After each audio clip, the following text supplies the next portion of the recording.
Oh, I do too.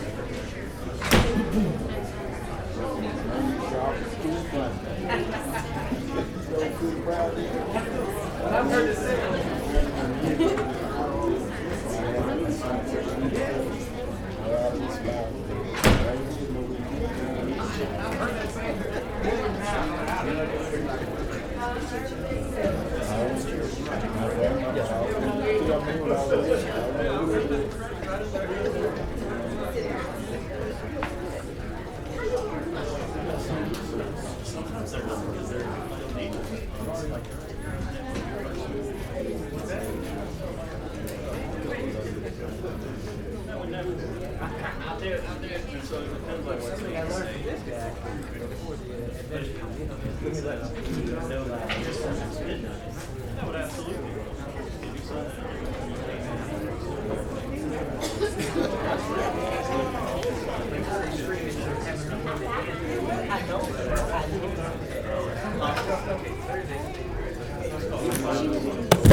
When we get to that section, that's where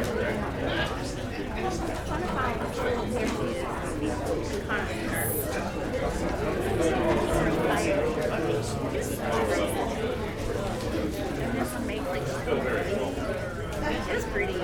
And then her at the bottom is lit up like lights and whatever. Okay.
The meeting for the Caddo Parish Commission dated January 19, 2022 at 3:30 is called to order.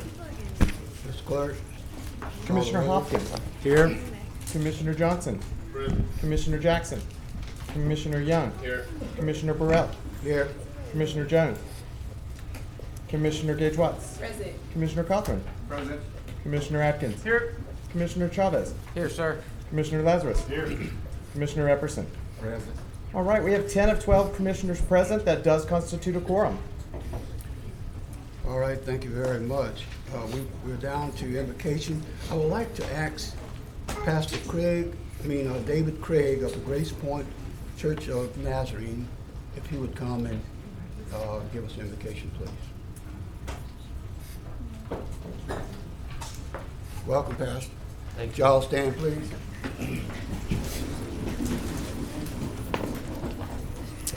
Gracious Heavenly Father, we're grateful for this day, the chance to live in this great country of ours. And we're grateful for these commissioners who have been charged with leading Caddo Parish and leading the decisions for us. And so we ask, Lord, for wisdom today. We ask, Lord, for your patience, your guidance, but most of all, your presence. And we'll be careful to give you the praise. In Jesus' name, Amen.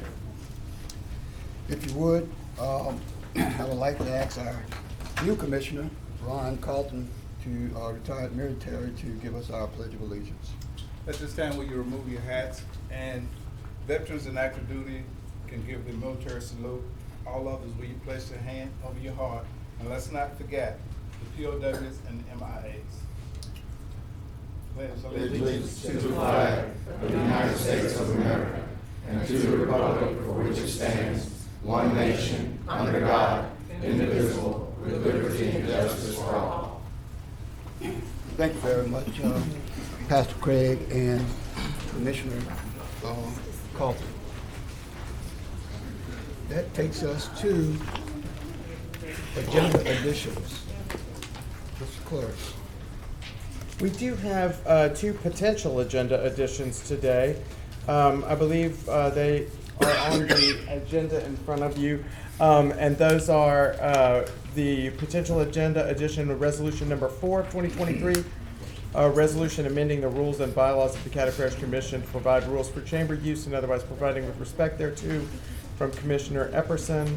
The other item listed there is resolution number 5, amending section 4 of bylaws, and it has a description there of what that item is regarding. Okay. If there's not a motion to take both of them, we'll take them individually.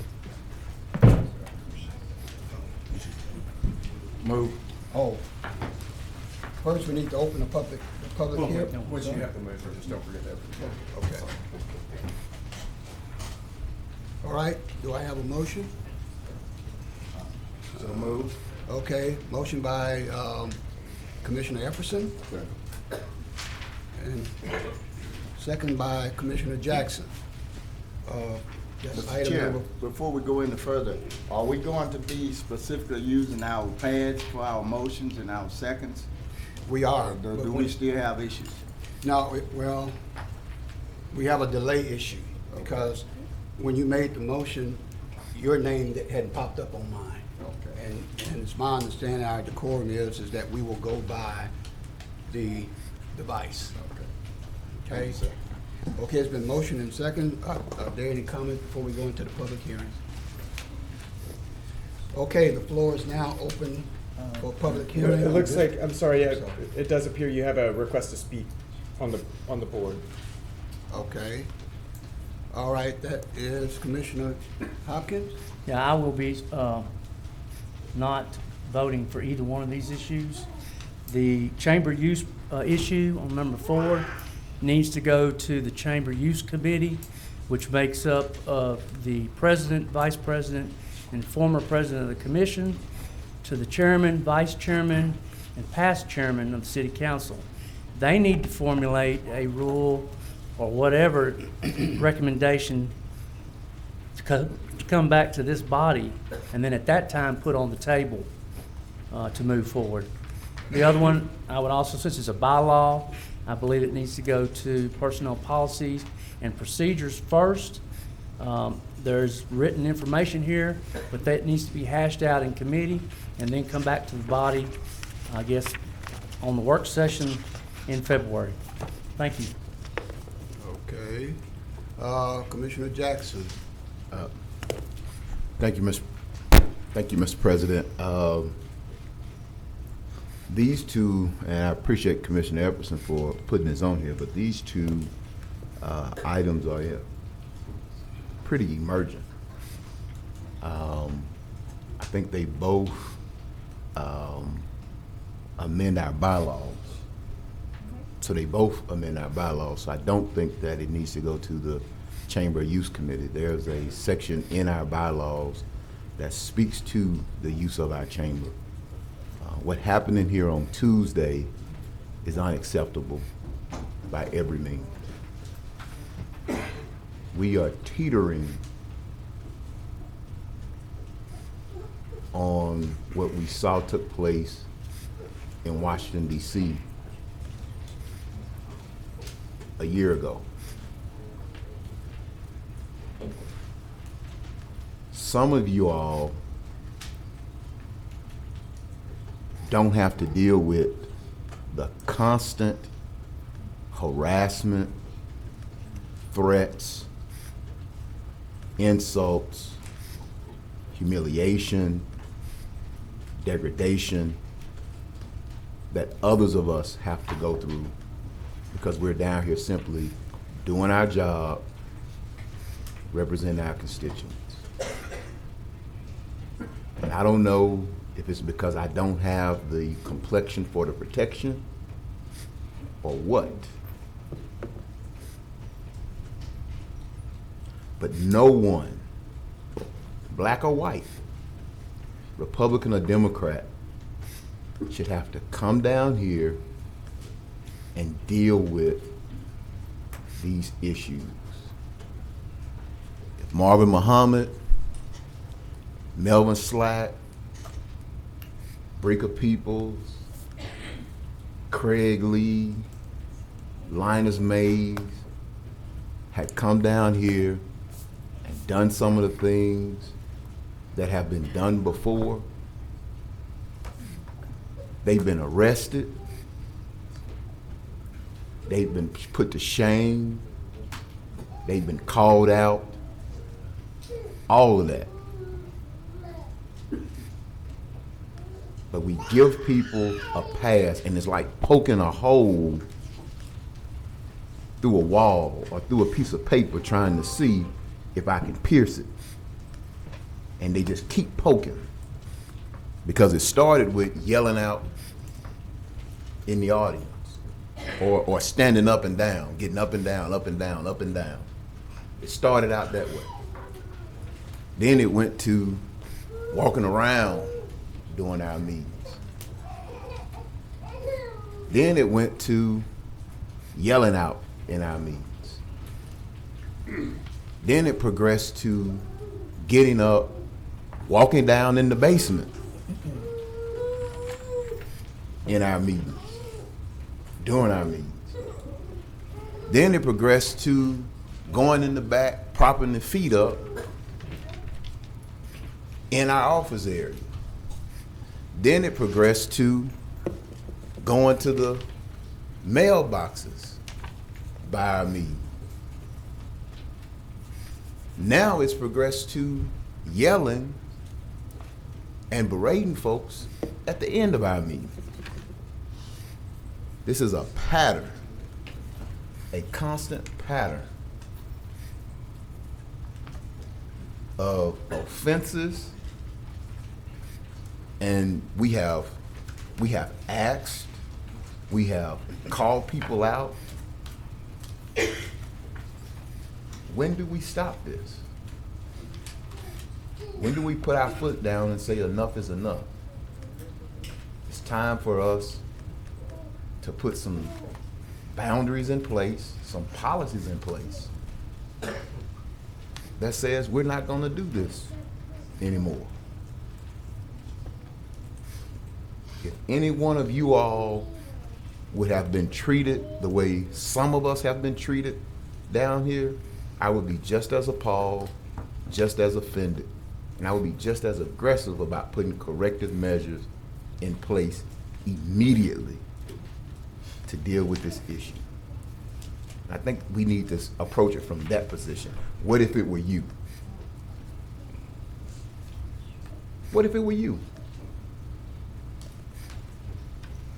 How would you expect your colleagues on this body to respond if it were you? Because I do believe in experimenting, and we can get some of those people whose name I called to come down here and start doing some of that to see how so you can see how it feels.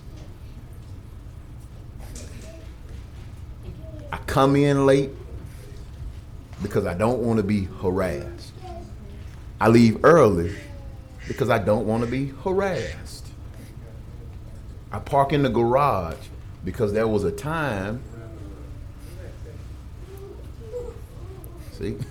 there was a time when we were dealing with issues down here where we'd go out to our car and folks would be out by our cars.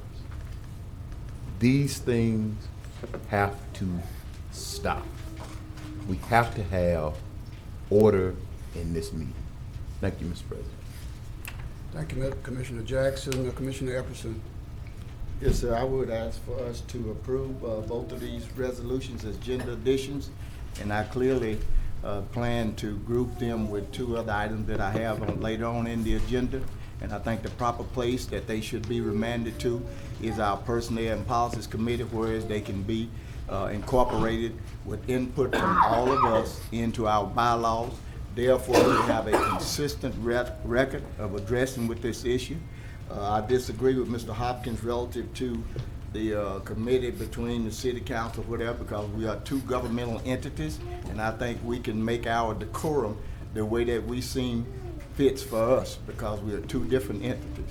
So I would ask for your unanimous approval of adding both of these to the agenda, and at the appropriate time, we would remand them to the Personnel Policies Committee where they can be incorporated into our bylaws with input from everyone up here on this dais. Thank you.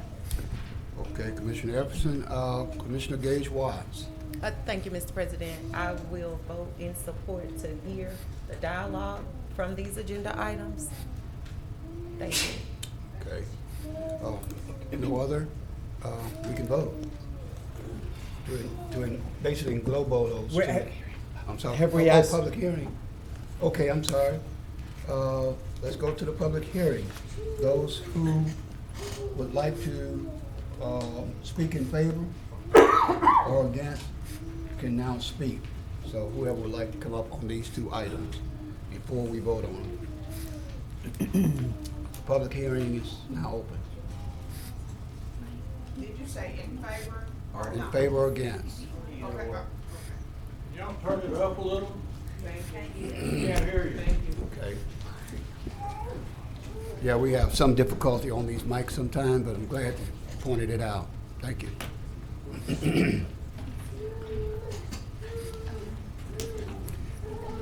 Please state your name for the records and whether you're for or against.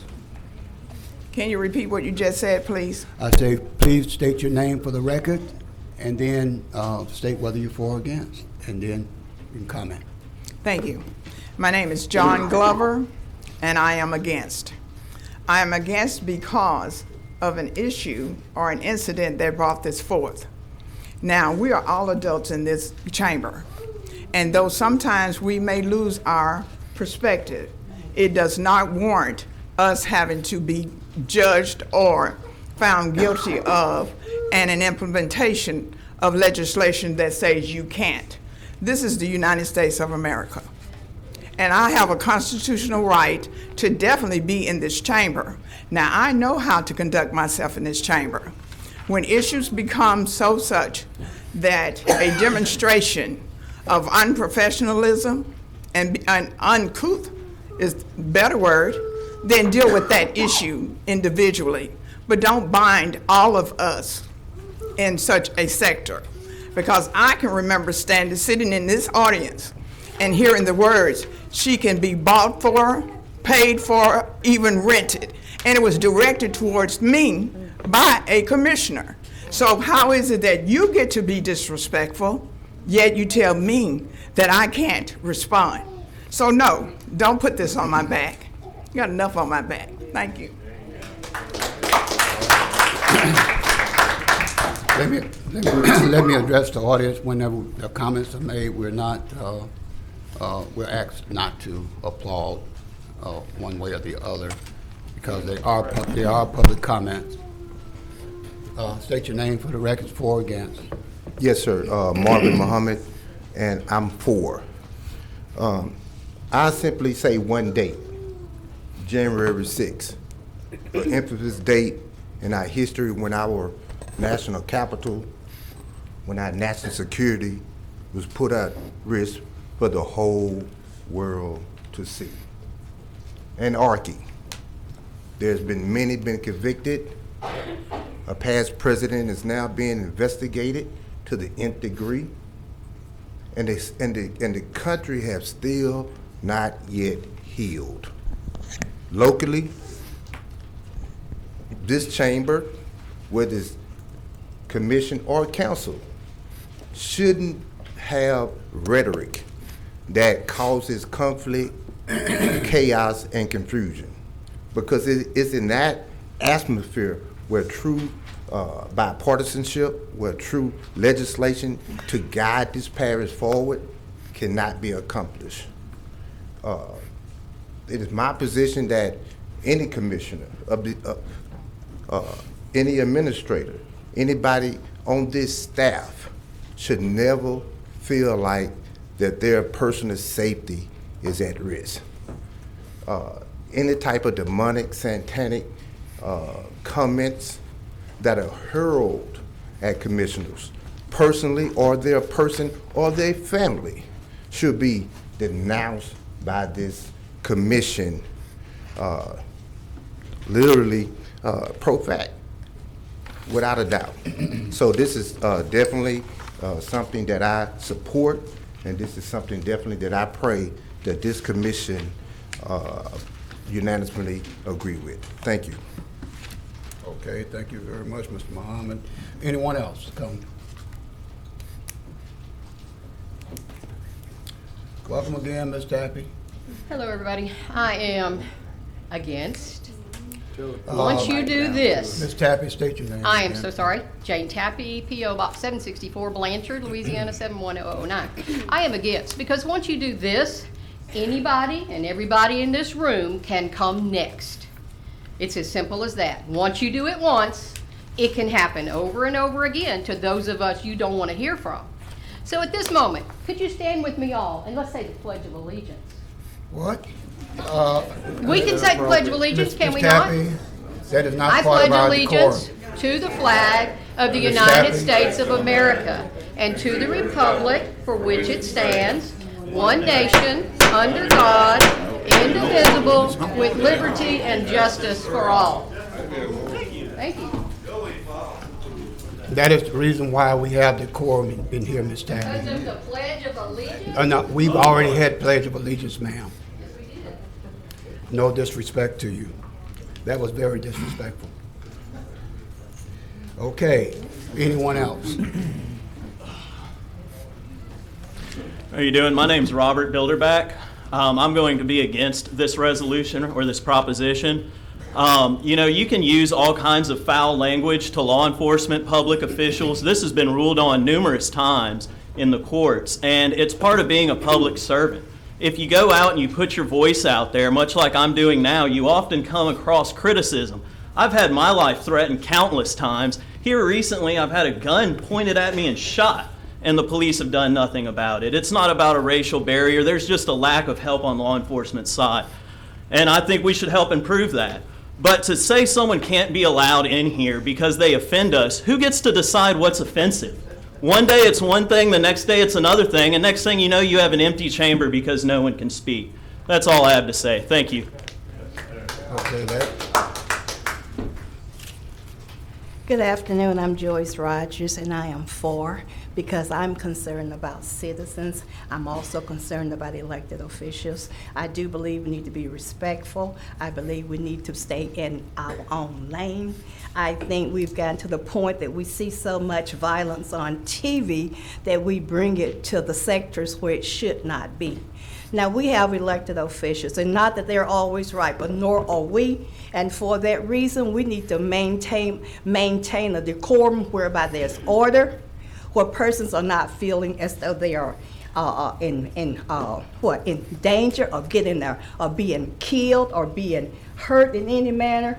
And for that reason, no, we need to have things in place that would hopefully serve as an effective measure so that people can feel safe while they're doing their job. God bless you, and I thank you. okay, thank you. Anyone else on these two issues as part of the public hearing? We still have a public comment section that we will be addressing later.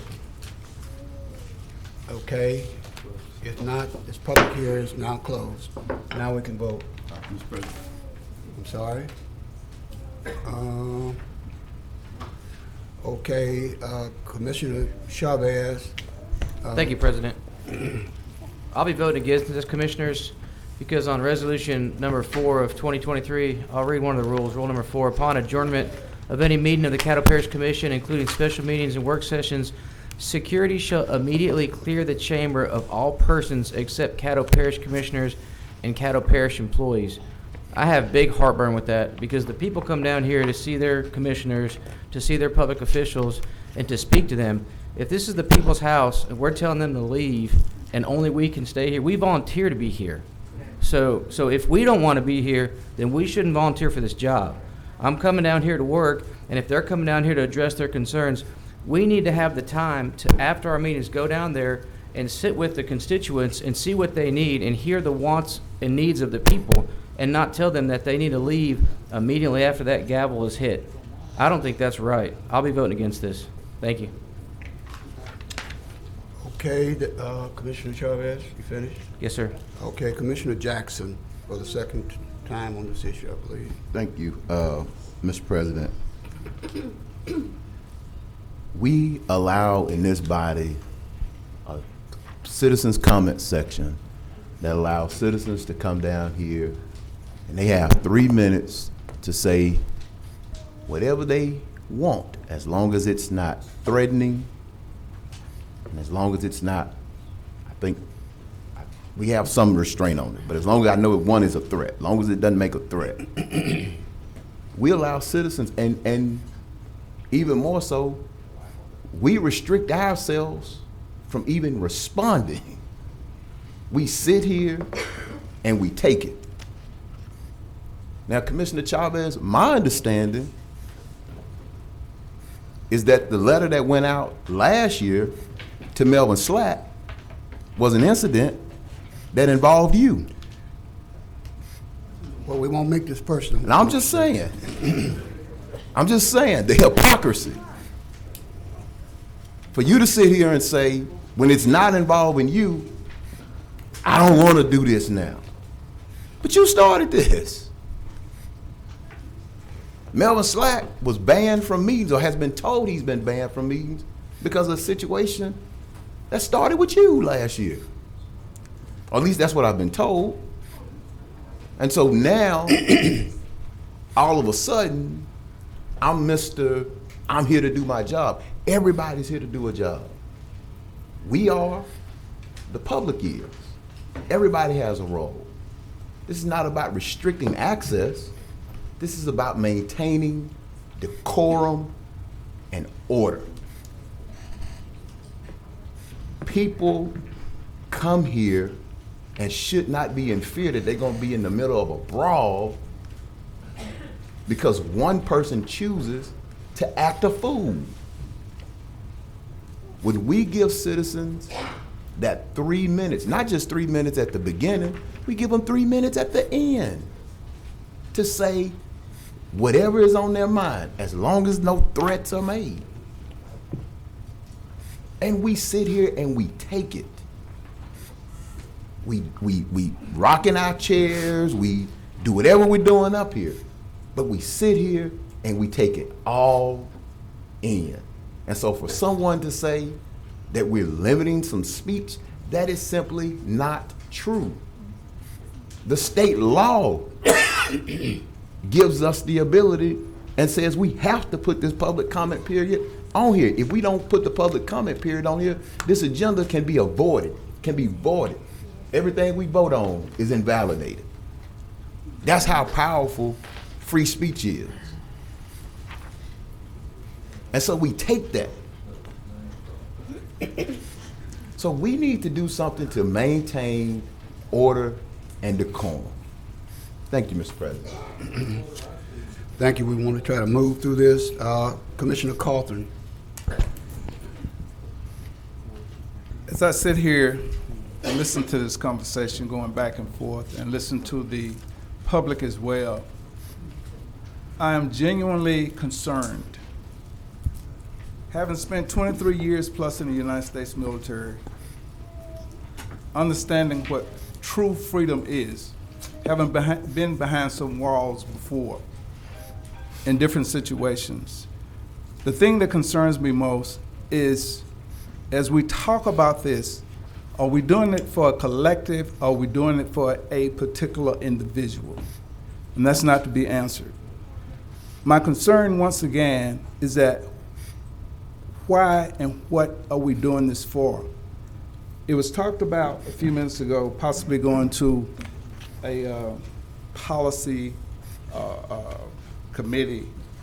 And the thing is, again, it's real easy. The easiest thing in the world is to make rules and regulations. That is so easy.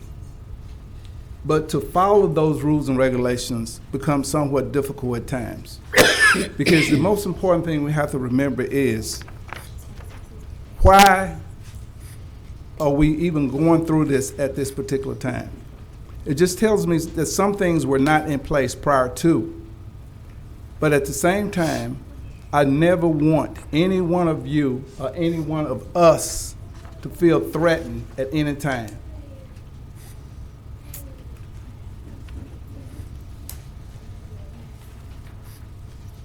We finished. Oh, you finished with Commissioner Cole? I'm done. Okay. That takes us to Commissioner Lazarus for the first time. Call for question. Second. Okay. It's been called, the question has been called, and we will vote on that. Mr. Clerk. Okay, this is the call for the question now. Yes. If you would, you should. Second. Okay, Our voting scale is not up. Okay, you can vote now.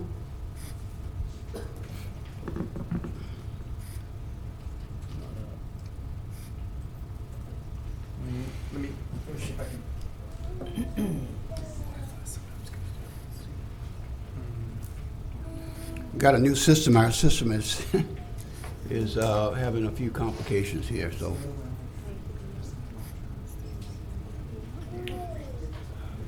Would it, yes.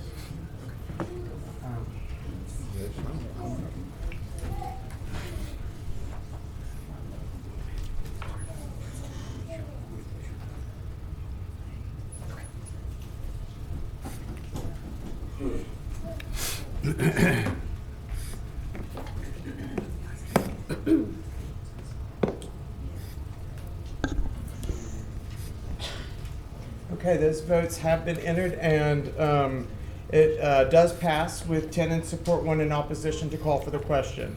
Point of information, Mr. Chairman. Commissioner Epperson. I'm looking on where they cut it off. Now, I was looking on the screen and it said 6 not voted. I mean, why does that show up on there? The 6 non-voting members are include myself, Linda. Those are those of us who are not authorized to vote. Part of the administration. I mean, why would they even want to have this in here? That is just how the system displays that we are on the system, but not voting members. So, Thank you, sir. I understand how that can be misleading. We'll certainly reach out to the vendor and see if they can change that wording, if that would be helpful. Okay, we've voted on call for the question, and now we're ready to vote on to englobe 4.1 and 4.2 at this time. If you would vote now.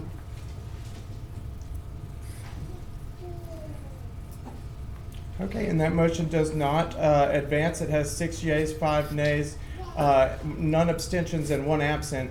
And just for the audience and for general reference, remember that expanding the agenda does have to be a unanimous vote. So those items do not get added to the agenda today.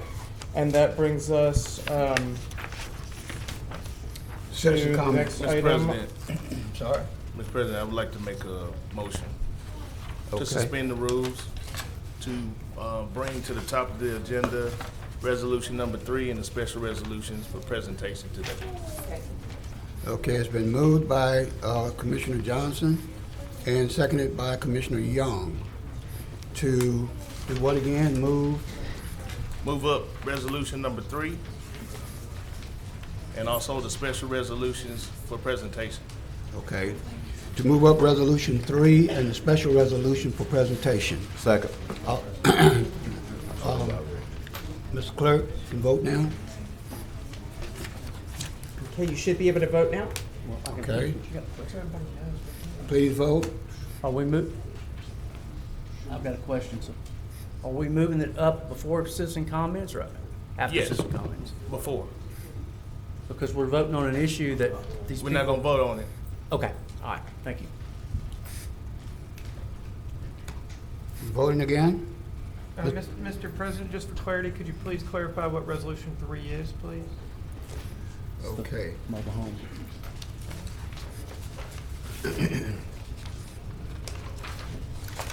Let me find it. 18.1.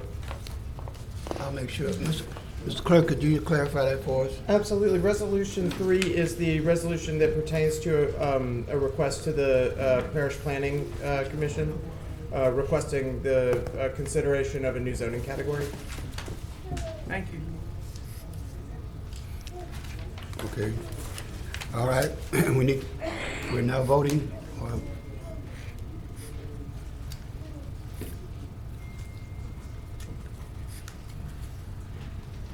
All right, and that motion carries with 10 in support, 1 in opposition, and 1 absent. Okay, that means that these items will come before citizens' comments. Right. Okay. All right. So, just to make sure that we're doing this correctly as intended by the maker of the motion, I want to make sure I understand that what we'll do first is call resolution number 3, and then y'all will consider that, and then following that, we'll move directly into the presentation of special resolutions. Am I correct? Correct. Okay, great. Mr. President. Yeah. I would like to withdraw resolution number 3 from the agenda. Okay, there's been a request by Commissioner Johnson to withdraw Resolution 3. Are there any questions on that? And seconded by Commissioner Gage Watts. If we can do that by unanimous? We got to vote. I'm sorry? We're going to vote on it? Okay. All right, Mr. Clerk, we're going to vote on it. Should have a vote screen now. Mr. President, just a reminder that I'll be abstaining from this, and I stated my reason on Monday. Okay. And Mr. President? Yes, sir. For clarity, a yes vote means that we are supporting Commissioner Johnson's motion to withdraw this from the agenda, correct? Yes. Right. Okay, thank you. Okay. All right, please vote. Okay, and that motion carries with 10 in support, none in opposition, 1 abstention, and 1 absent. That abstention is consistent with an abstention earlier in the week, and as I understand, the same reasoning applies. So just for the record. So that brings us now to special resolutions, where we have a few special resolutions to present today. The first item that we have on here is a presentation of a special resolution that was previously adopted. It's a resolution of recognition for Dr. James Hobley. Would you like me to go ahead and read it? Yes, if you would. Mr. Hobley, you can come down. If you would, please. If you stand, please. And as Dr. and Mrs. Hobley make their way up, I will read it. This is a resolution of recognition to Dr. James Hobley. Whereas the Caddo Parish Commission desires to give appropriate recognition to those men and women of Caddo Parish who serve the community and who in doing so reflect favorably and positively upon themselves, their families, and all the citizens of this parish. And whereas Dr. James Hobley is a board-certified gastroenterologist who has practiced in Shreveport since 2006, currently serving as a partner and board of directors member for gastrointestinal specialists and an adjunct clinical professor of surgery at the Louisiana Health Sciences Center in Shreveport. And whereas Dr. Hobley was recently awarded a 2022 William D. Carey Award by the American College of Gastroenterology, which awards the honor to an individual who has served the ACG board and the college with distinction. And whereas in addition to his work with gastrointestinal specialists, Hobley is a member of the ACG Board of Trustees, a past member of the Legislative and Public Policy Council, which he also chaired from 2020 to 2021, a former member of the ACG Membership Committee, and served as ACG Governor for Louisiana from 2014 to 2020. He's a Pennsylvania State University Alumni Association member, member of the American Gastroenterology Association, American College of Physicians Fellow, an American Society for Gastrointestinal Endoscopy. He is the former president of the Louisiana Gastroenterology Society and serves on Mayor Tom Arsenault's Economic Development Transition Team.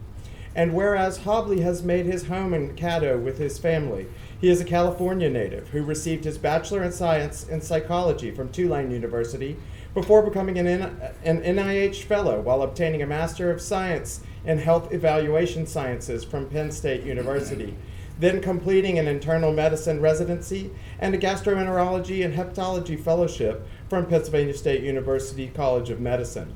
Now therefore be it resolved by the Caddo Parish Commission in legal and regular session convened this January 2023 that it does hereby extend its heartiest and most sincere appreciation to Dr. James Hobley and does hereby wish continued success upon his efforts.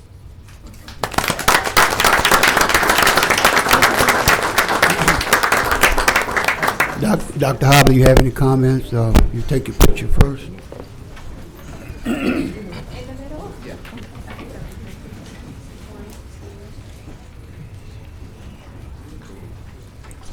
I would just like to say welcome, and that's my gut doctor there, so welcome here. President, just because of HIPAA, I didn't want to basically say all the many people that Dr. Hobley has helped, but he's such a great Christian man, and he and his wife have done so much for the community. And as a fellow West Coast boy, you made it your point to come here and stay here and make an impact in our parish, and I just thank you for that. And I constantly hear of the good things that you're doing, not just from the news, but from people in the community. And I couldn't wait any longer. I said, you know what, it's time to bring him down here. And I know Jeff had a long list of items to try to condense and to fit in a frame, and it was rough. But this is everything that we thought was the most important. But we wanted to bring you down here and publicly acknowledge of thank you and what you've done for our community, and just keep on pressing. Thank you, Dr. Hobley. Thank you.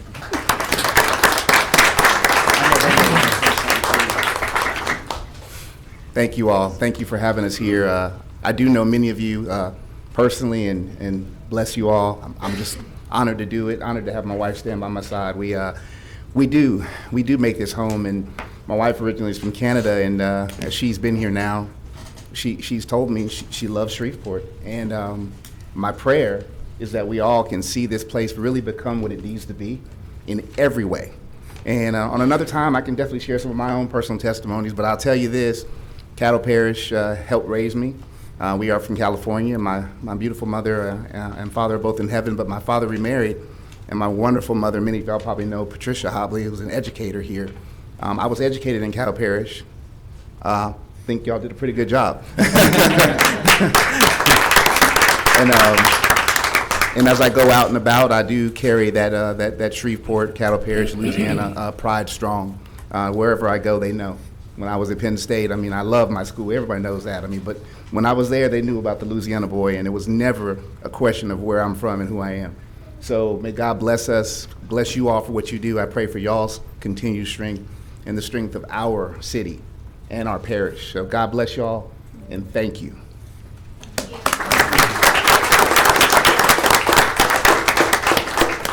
All right, the next resolution. The next resolution that we have to present today is a resolution of appreciation for Grace Point Church of the Nazarene and its pastor, David Craig. Y'all stand, please. Stand, please.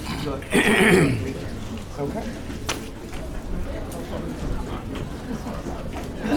Okay, as they make their way forward, I will read the resolution into the record. This is a special resolution of recognition honoring Grace Point Church of the Nazarene and lead pastor David Craig. Whereas Queensboro Church of the Nazarene was organized in December 1937 and outgrew its location, necessitating a move to 6825 Pines Road in 1975, when the church updated its name to Huntington Park Church of the Nazarene. And its continued growth was further reflected in the 2007 name change to Grace Point Church of the Nazarene, which now serves the broader Shreveport-Bossier community with their mission on the journey to be a blessing by worshiping, growing, and serving together.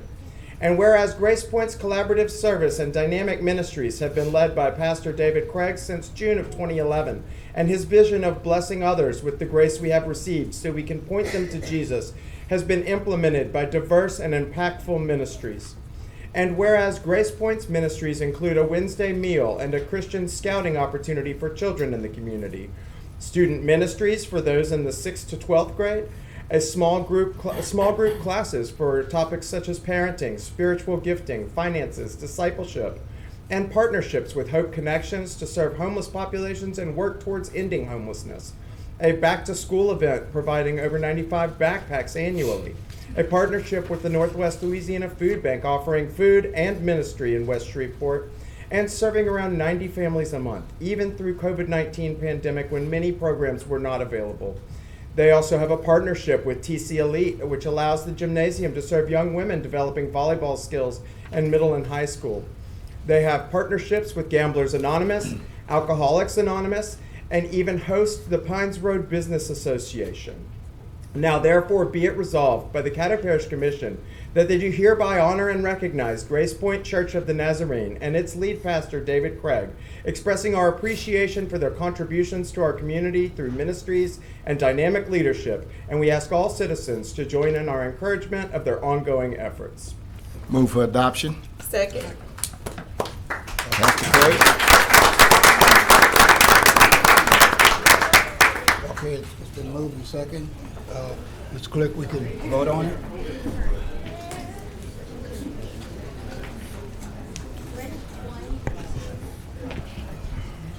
Thank you. It's indeed a pleasure to present this proclamation to Pastor Craig and the members of his dynamic church. We would take about 4 or 5 sheets this size to do everything that church has done within that community with the period of time that Pastor Craig has served there. It's a lot more that he does. And it's just a blessing to my heart when I go and visit and work with them. They did a vaccination clinic, did a back-to-school program where they gave out school supplies, free haircuts, hairdos, and clothing to the children in the neighborhood. And this is exactly what we need. A very, very diverse and Christian community. I just love to go there and interact with the smaller ones all the way up to the seniors. Everyone is so welcoming and enlightening. So we are thankful for this, and we ask that you will continue. And I, as well as many within this chamber, we are here for you to help you continue in that mission. At this time, I would like to ask any members or other friends of Grace Point Church, if you would stand, please. All right.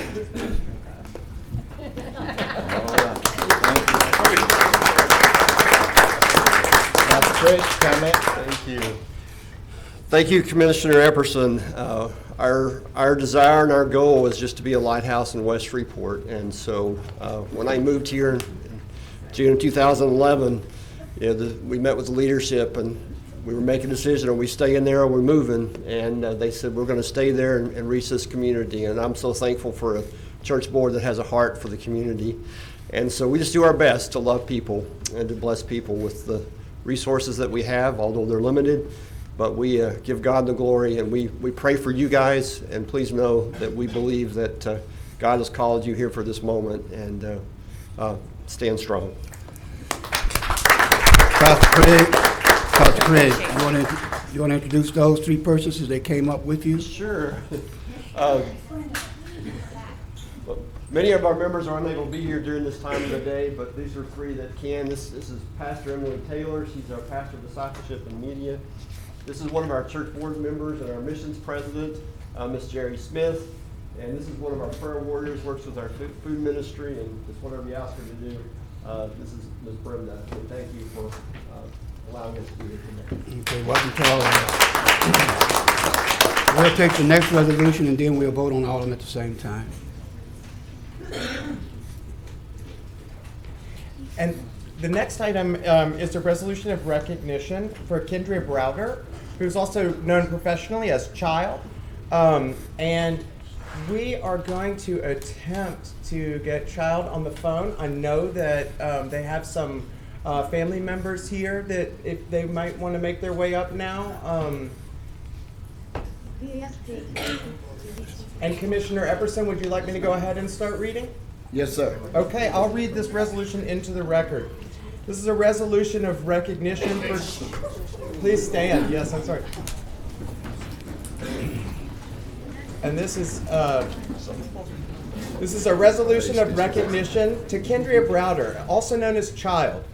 Whereas the Caddo Parish Commission desires to give appropriate recognition to those young men and women of Caddo Parish who aspire, strive, and excel, and who in doing so reflect much honor and prestige upon this parish. And whereas Kendria Browder, professionally known as Child, is one such person whose creative vision and directorial talents have been recognized with a nomination for a Grammy Award for Best Music Video, which acts as a marker for the first phase of Browder's dynamic career as a self-described visual painter, which has already seen Child direct a Super Bowl commercial, music videos from artists like Doja Cat, Her, Willow Smith, Post Malone, Future, Nas, and Chris Brown. And whereas Browder is a proud 2006 graduate of C.E. Byrd High School and was raised in Shreveport, Louisiana as the child of Kenneth and Sue Browder, who are active members of Mount Canaan Baptist Church, and instilled a love of God in Browder that still pervades their career. Whereas Browder initially attended Clark University in Atlanta to study medicine, but eventually realized that their desire was to instill life and make people feel things could be better served by expressing creative talents, a realization that has obviously brought life and feelings from countless fans as Child's music videos bring the music of popular and beloved international artists alive on the screen, and all without formal film training, but relying on hard work, a centered life, a devotion to God, and a wisdom that helps artists feel comfortable trusting Child with their vision. Now therefore be it resolved by the Caddo Parish Commission that it is with great pride and enthusiasm that it does hereby congratulate Kendria Browder, aka Child, and wish them luck at the upcoming Grammy Awards, where the child-directed video "Woman" by Doja Cat is vying for Music Video of the Year.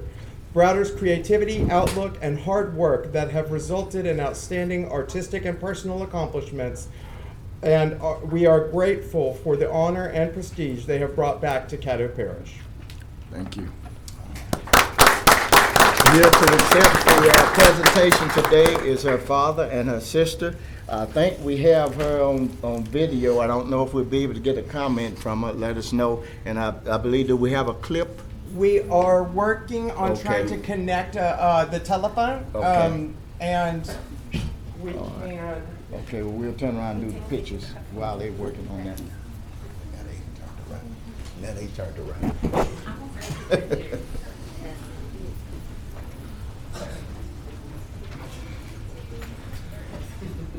Hello? Okay, she's Yeah. on. Hello? Hello? Okay, you on? One moment. One moment, Child, we'll be with you. We're getting our photo ops.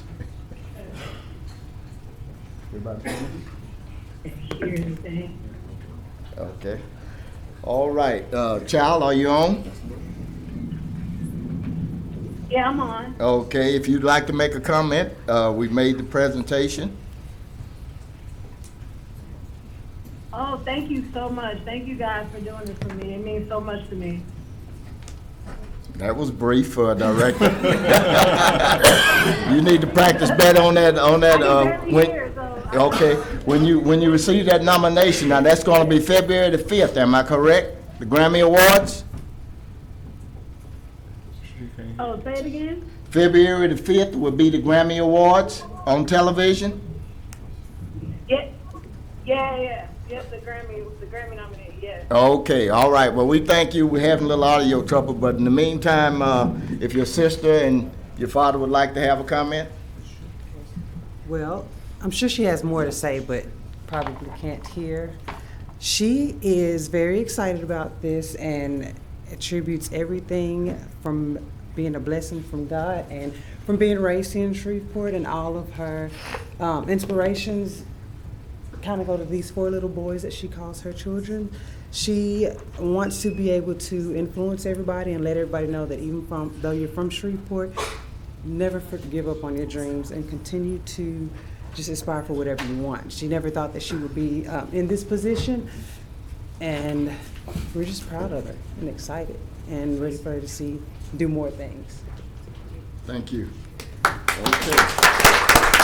If you would, you can go to YouTube, and you can pull that video up, a very beautiful crafted video. And let's make sure that we all watch the Grammys on February the 5th and pull for Child, our own hometown grown person. Thank you all. Thank you. Just wanted to give a shout out to Sue Browder, which is my college mate. I spoke with her last night. She told me that they would be coming down and get this award today. Sue was a very, very bright young lady that went to ULM with myself during the day. Again, is that the last resolution? That is the last one for presentation today. Just for the record, and so you don't get out of place on the agenda here, we do have another item that is up for consideration today, but it isn't being presented today, and that is item number 8.4. Okay, I see Commissioner Jackson's on the board. Is this? Yeah, no, Mr. President, thank you. I just wanted to recognize the individual who was just recognized as a constituent of District 3. Very proud of that award, and hope that she continues to move forward and press forward. And so we'll look forward to hopefully bringing a Grammy back to Shreveport. So good to have y'all down, and I appreciate the work that you're doing to put Shreveport and Caddo Parish on the map. Thank you. Thank you, Mr. President. Okay, we're at a point where we need to vote on this. If I could get that vote by acclamation, then we move on. Okay, by acclamation then. All right, it takes us to the next item, which is? Mr. President. Yes. Move that we go back into regular order. Okay, it's been motion by Commissioner Johnson and second by Commissioner Carlton to go back into regular session. You can vote.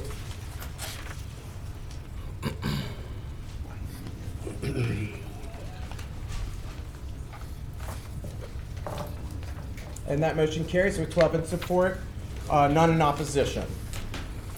Okay, that should take us to citizen comment.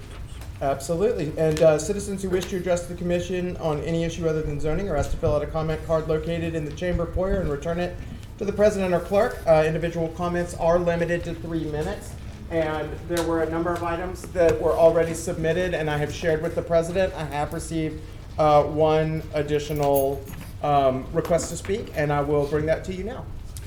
Okay, and I would, since it's a number of them, I would like to ask you to at least adhere to the 3-minute time limit, if not shorter. Try to get you out of here.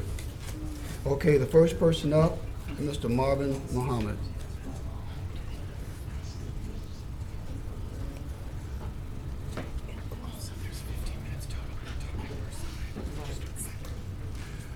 I was also made aware that there's a 15-minute limit per topic per side. Did you copy, Mr. President? Yes, sir. Oh, I do apologize, Mr. President. I had received a call. Let us understand that 15 minutes is on a particular topic, and if you got more than one person who's addressing that same one, they need to fit within that 15 minutes. Okay. Marvin Muhammad, Mr. President, to the esteemed commission, and I'm glad to see the vast majority of you here today, because I spoke on this issue, I believe, a month ago, and that is the issue of the redistricting that is now occurring here in Caddo Parish. A month ago, we talked about how this parish was commissioned in 1838.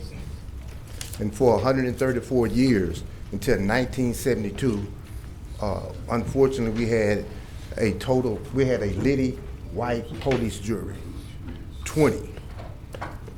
That political blockage was then finally busted through by 4 men: Hershey D. Wilson, Dr. E. Edward Jones, Dr. C.M. Lester, and Reverend H.M. Flint. 134 years where there was disenfranchisement in the black community, no voice. And even in 1972, again, just 4 votes on a 20-member board. Fast forward to 1984, the legislation was passed to go from what we once had to now what we have today with the home charter rule. And so this now through two propositions in 1983. Actually, we had this today. But something very peculiar happened in 1998. District 2 Commissioner Hersey D. Wilson passed on August 3rd, 1998, in fact. 7 days later, the previous Monday, the 6 white commissioners then held a meeting, not like the one that was held recently that brought in our new commissioner, but those 6 men then appointed a white Republican to take over power, refusing to let go persuasion. His name was former Commissioner Charles Andrews. Thankfully, State Senator Greg Tarver filed a lawsuit, and Honorable Judge John Mosley voided that appointment due that it wasn't a legal meeting. Why do I say that today? Well, today we see a shifting of demographics. Got 25 seconds. Got 25 seconds. Simple and plain, we see a shifting of demographics. We have a wonderful demographer that have styled, shaped, and formed a map, AAA, I believe that is called, that I am 1,000% behind. Why? Because it reflects a shifting demographic here in Caddo Parish. Thank you. All right, thank you, Mr. Muhammad. The next person up is Jermaine Anderson.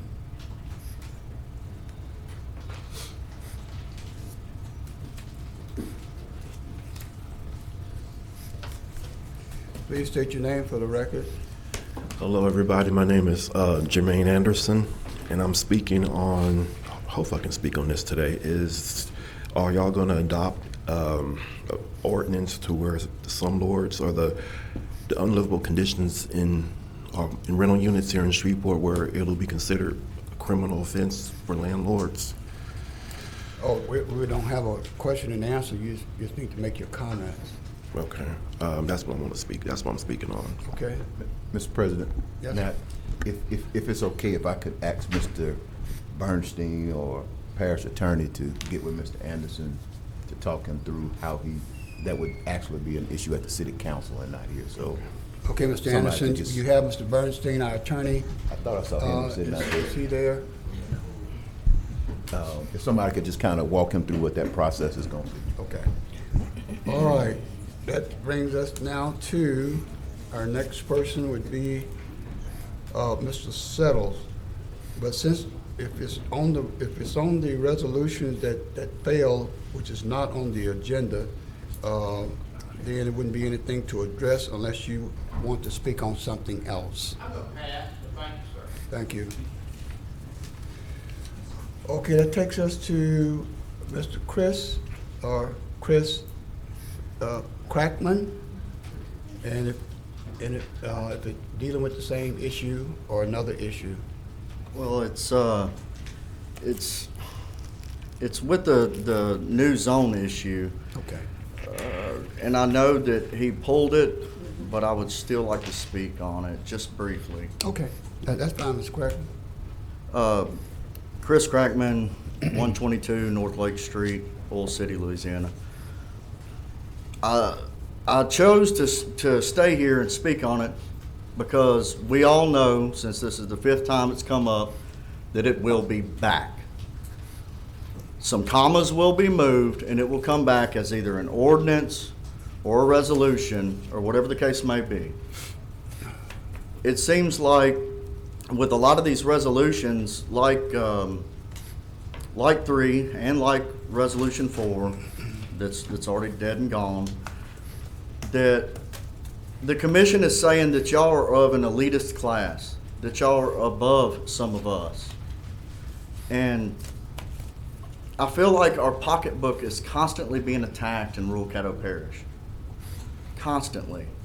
And the way I see it is, as long as the roads are bad within the city limits, as long as there's $1 billion of debt within the infrastructure of the city limits, as long as there's still people having to sleep in their bathtub because of violence within the city limits, then we can get off of rural Caddo Parish's back. And I get that a lot of people work hard to live in $500,000 houses, but there's a lot of us that work just as hard for our $140,000 house. This is just another way to say we don't want the poors living next door to the elite. The way that this is constantly reworded and the commas are constantly moved, it gets less disrespectful and a little more sly, but it's the same thing over and over and over again. And I know I can't speak for everybody in rural Caddo Parish, although the Caddo Alliance for Freedom has done our best to be the voice of rural Caddo Parish, but I think it's safe to say that the majority of the people in this room just want to be left alone. 3 years ago, we came in here kicking and screaming about less zoning. We want less regulation. We just want less. And then we said we wanted to be removed altogether. We went from one extreme to the next. We begged, we pleaded, we demanded. And now we're pleading with you all to quit trying to push more regulation on us. The more we ask for regulation to be removed, the more that's trying to be put on us. There are mixed-use developments within District 2 that have single wides, double wides, and brick homes. I know because I was from one a little bit over a year ago. Nobody had a problem. When I moved a double wide into that mixed-use area, it was an improvement to that neighborhood. Just leave it alone. Just get off of rural Caddo Parish's back. Get back on track with doing y'all's job, which is protecting our rights and not taking them away.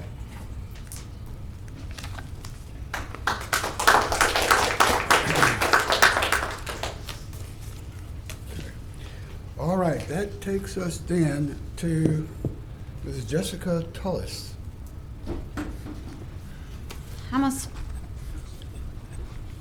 Same thing, but I'm going to speak less than him.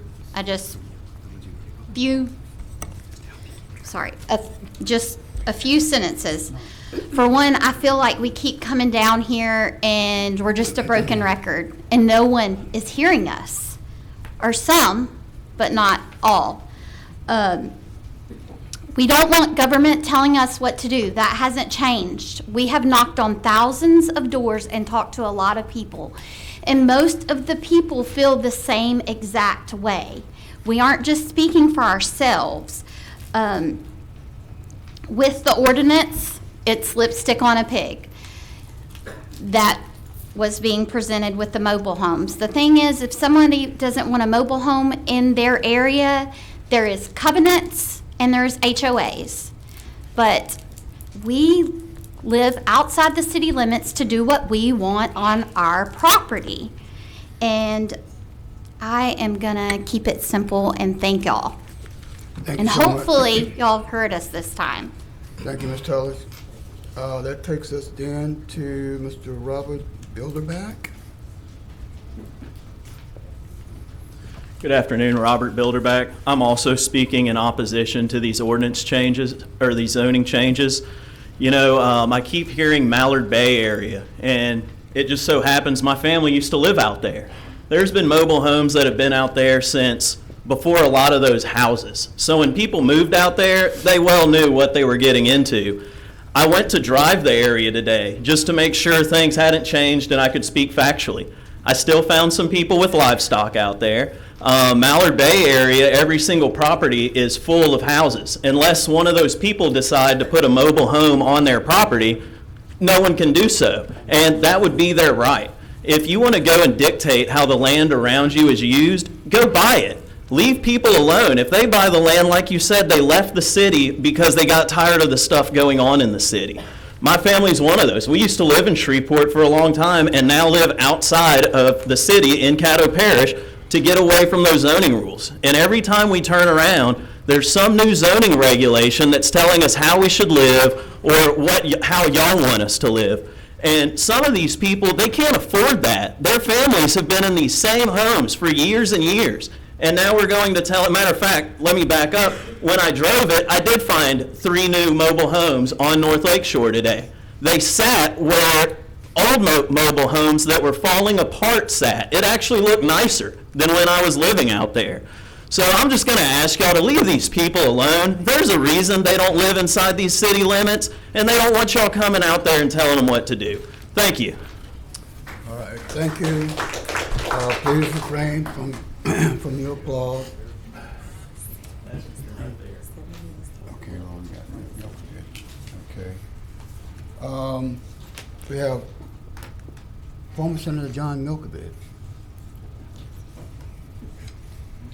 Welcome, John. Thank you, Mr. President, members. John Milkovich, Keith, Louisiana. I do stand with our friends, Caddo Alliance for Freedom, today, and with all confidence that you, as our elected representatives, will vote against Ordinance 3 and really for the freedom of the people that live in rural Caddo Parish and against encroachment. In the last 3 years, several years, we have Commissioner Epperson, we've seen some potential agendas by local governments against rural people, and some would say that this is actually poorly disguised Agenda 21 plotting, scheming, and conniving. We've seen rooster regulations, horse ordinances, proposed carport cops, proposed fines for too many leaves in the gutters, leading fences, and misparked RVs.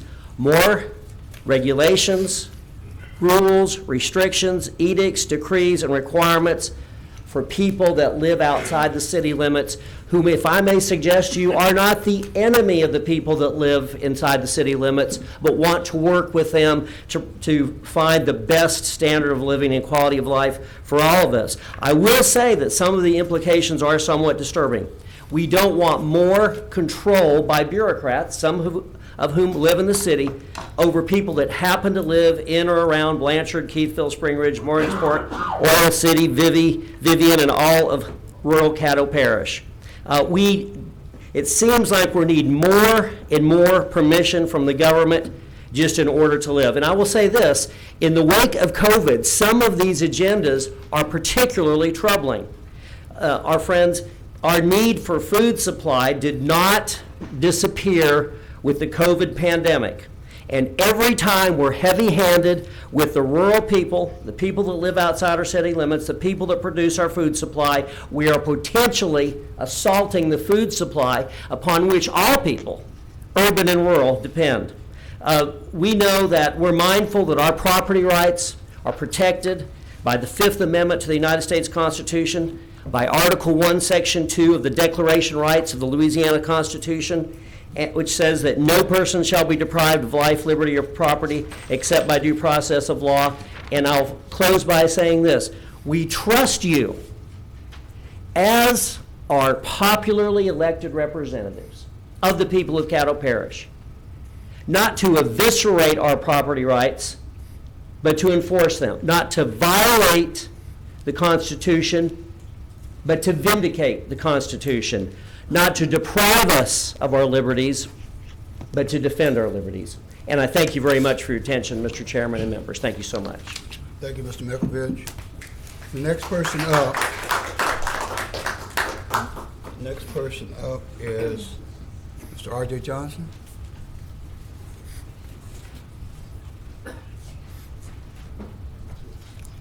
Welcome, Mr. Parliamentarian. Good day, Mr. President. Congratulations to our new officers. Congratulations to Commissioner Cothran. We appreciate your service to the commission. Members, I'm coming to talk to you guys today about 6264-2022. We thank you for giving a delay on that. We have been talking to our demographer about our redistricting as we go forward. As we, our clerk of court, as member of the Board of Elections, we told you guys that we cannot do new precincts as we have right now. And so you will eventually vote on a plan. That plan does create new precincts. However, we have talked to Mr. Floyd, who has told us that once you guys select a plan, a redistricting plan, we will get together and consolidate those precincts so we come out hopefully with a 0 net new precinct. So thank you for your delay again on that. Thank you for working with us on that. And we look forward to having successful elections in March and October. Have a good day, everybody. Thank you, Mr. Johnson. The next person up is Matt Kay.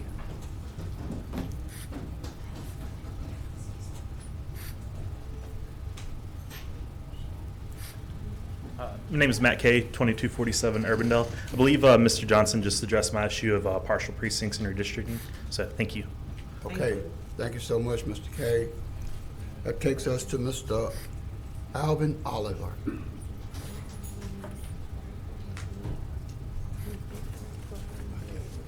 Good evening, Commission. First of all, let me say congratulations to Ron Carpenter on your appointment here on the Commission. I wanted to speak on what Commissioner Jackson and Commissioner Chavez spoke about earlier. I'm definitely against restricting folks' comments and or even banning folks or putting folks out of here. Listen, you know, you all are Commission members. You work for the taxpayers. What you do inside and outside of the Commission is noteworthy, and sometimes it's newsworthy, and sometimes you're going to be talked about, sometimes in a negative light, sometimes in a positive light. So like we were told in the military, I'm a federal veteran myself, like Commissioner Cawthorn, you got to take the good with the bad. Now let me also say, no one deserves to be threatened, yelled at. We should have decorum. There should be rules put in place if they're not already in place. But this is a taxpayer forum. This is a public meeting, and I think we should never talk about banning folks or putting folks out of a public meeting. If you look on the internet, as many of you see on YouTube and other social media platforms, commission meetings, council meetings across the country, folks speak out. Folks speak out negatively, folks speak out positively, but nonetheless, it's not trampling on their freedom to speak. But again, we should have decorum. Nobody should feel threatened, nobody inside or outside of the chamber. But of course, that's why we have marshals and or police in place at both these locations. But again, we should have some decorum, but also as the public, our freedom to be here and our freedom to speak should not be trampled on. Thank you.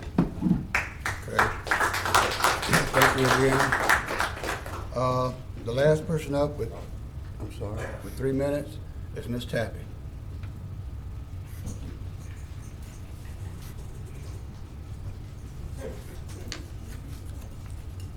First, I'll apologize if I offend with the Pledge of Allegiance, and I'll leave it at that. Jane Tappy, P.O. Box 764, Blanchard, Louisiana. Speaking on or against, and I know it's been pulled already, R143 zoning.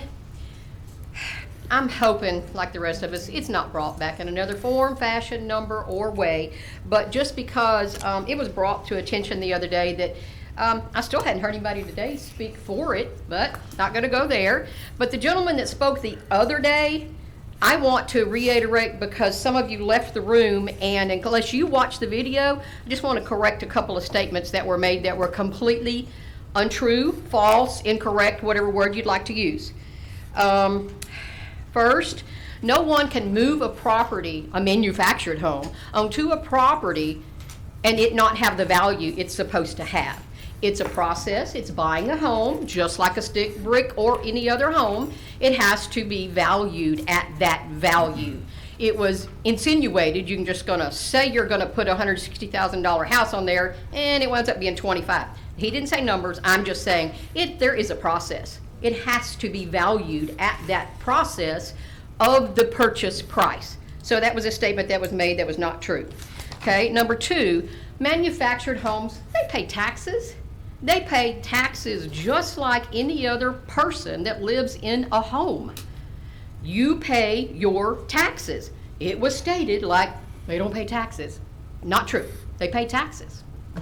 Lastly, it was stated, and I mentioned to y'all, quickly, I'm sorry. I said the other day I would in real estate 20 plus years. It's only been 19. My bad. Sorry. I got excited. I wanted to correct that because we want truth up here, not just words.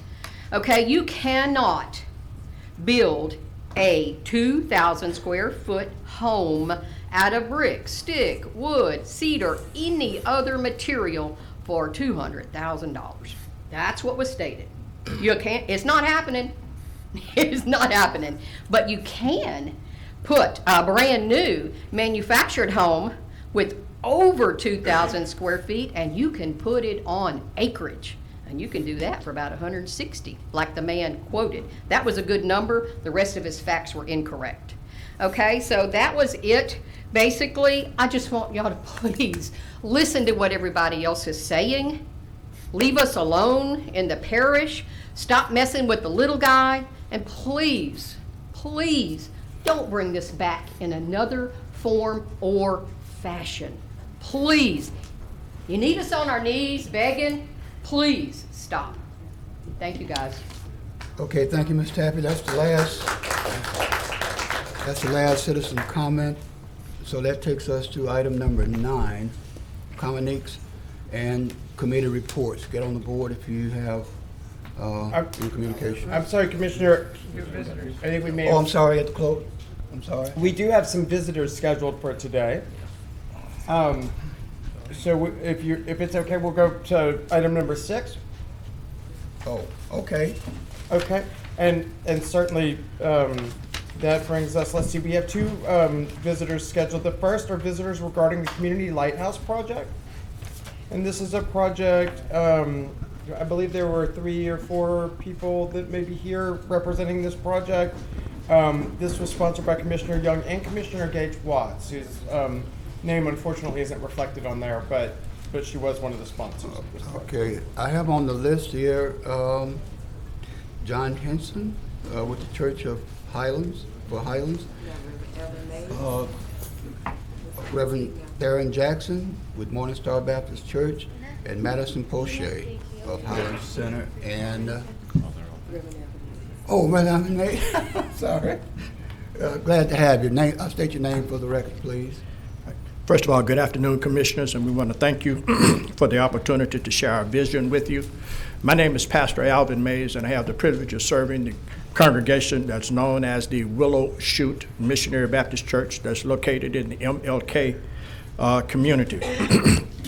Our church is also a member of what we North Louisiana Interfaith.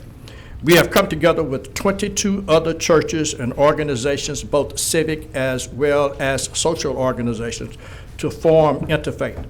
We are putting together our money and our people so that we can have a greater ability to tackle the issues within our community. Let me be clear. We are not here to complain. Thank you. We have found that complaining doesn't seem to bring about concrete change. Rather, we are here to share with you a vision that will benefit the entire city of Shreveport and Caddo Parish.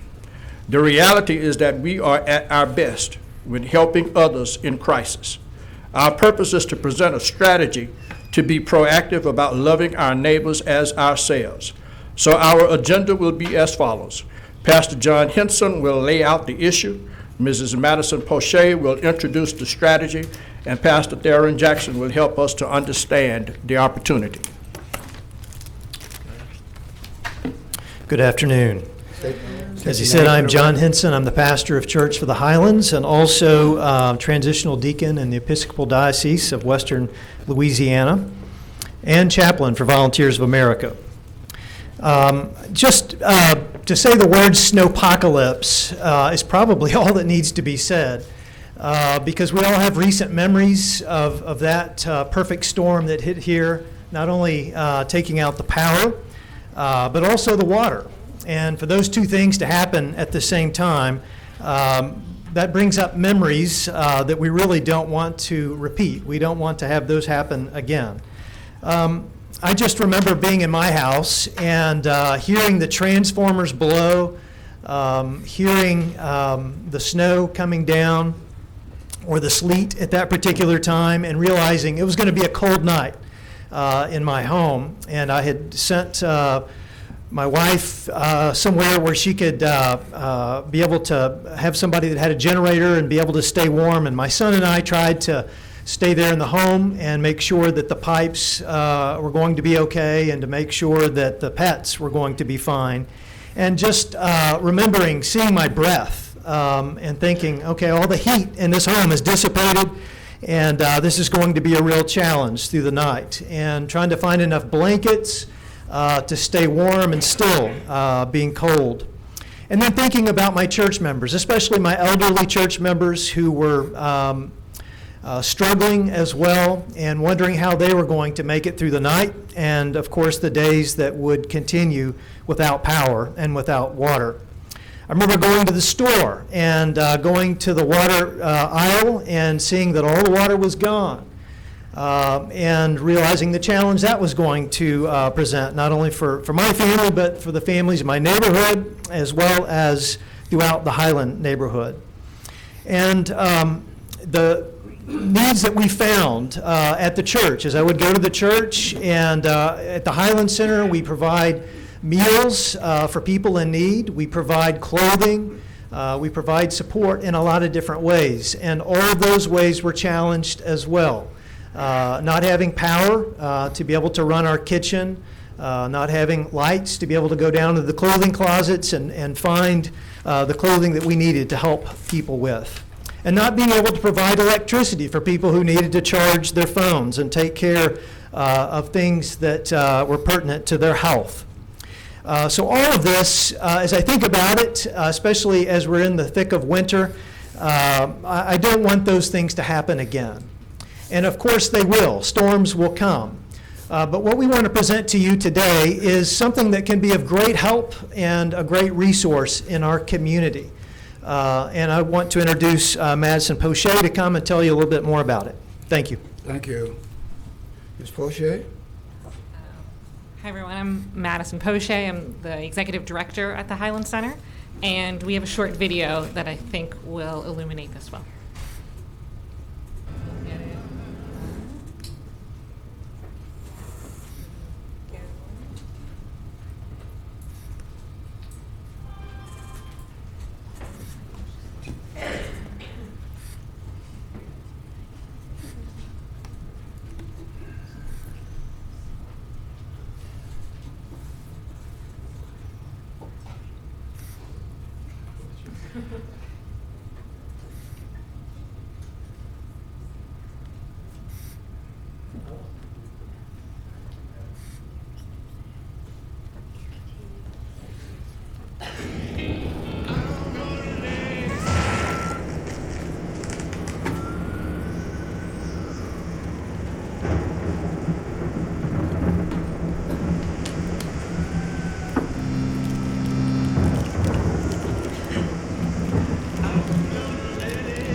Let's face it, in Louisiana, we know more about natural disasters than we'd like to.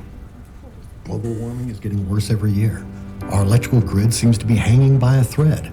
And no matter how many times we go through it and how much money we spend rebuilding, we never seem to create a plan for what to do when the lights go out.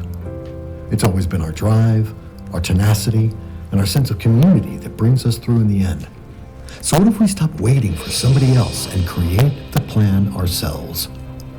The Community Lighthouse Project is a strategy built on a network of hundreds of congregations and community institutions across our state, each with solar panels and backup battery storage to serve as response hubs in a disaster. Lighthouse has become a safe haven that can help with food, shelter, and all the emergency services people need, and can operate even when the power grid is down. In cities, no one would live more than a 15-minute walk from a lighthouse. In rural areas, a 15-minute drive. It also creates jobs and finally moves us towards renewable energy. Together, Louisiana is taking the initiative to make this possible. It won't always be needed, but we know it's there, waiting for us.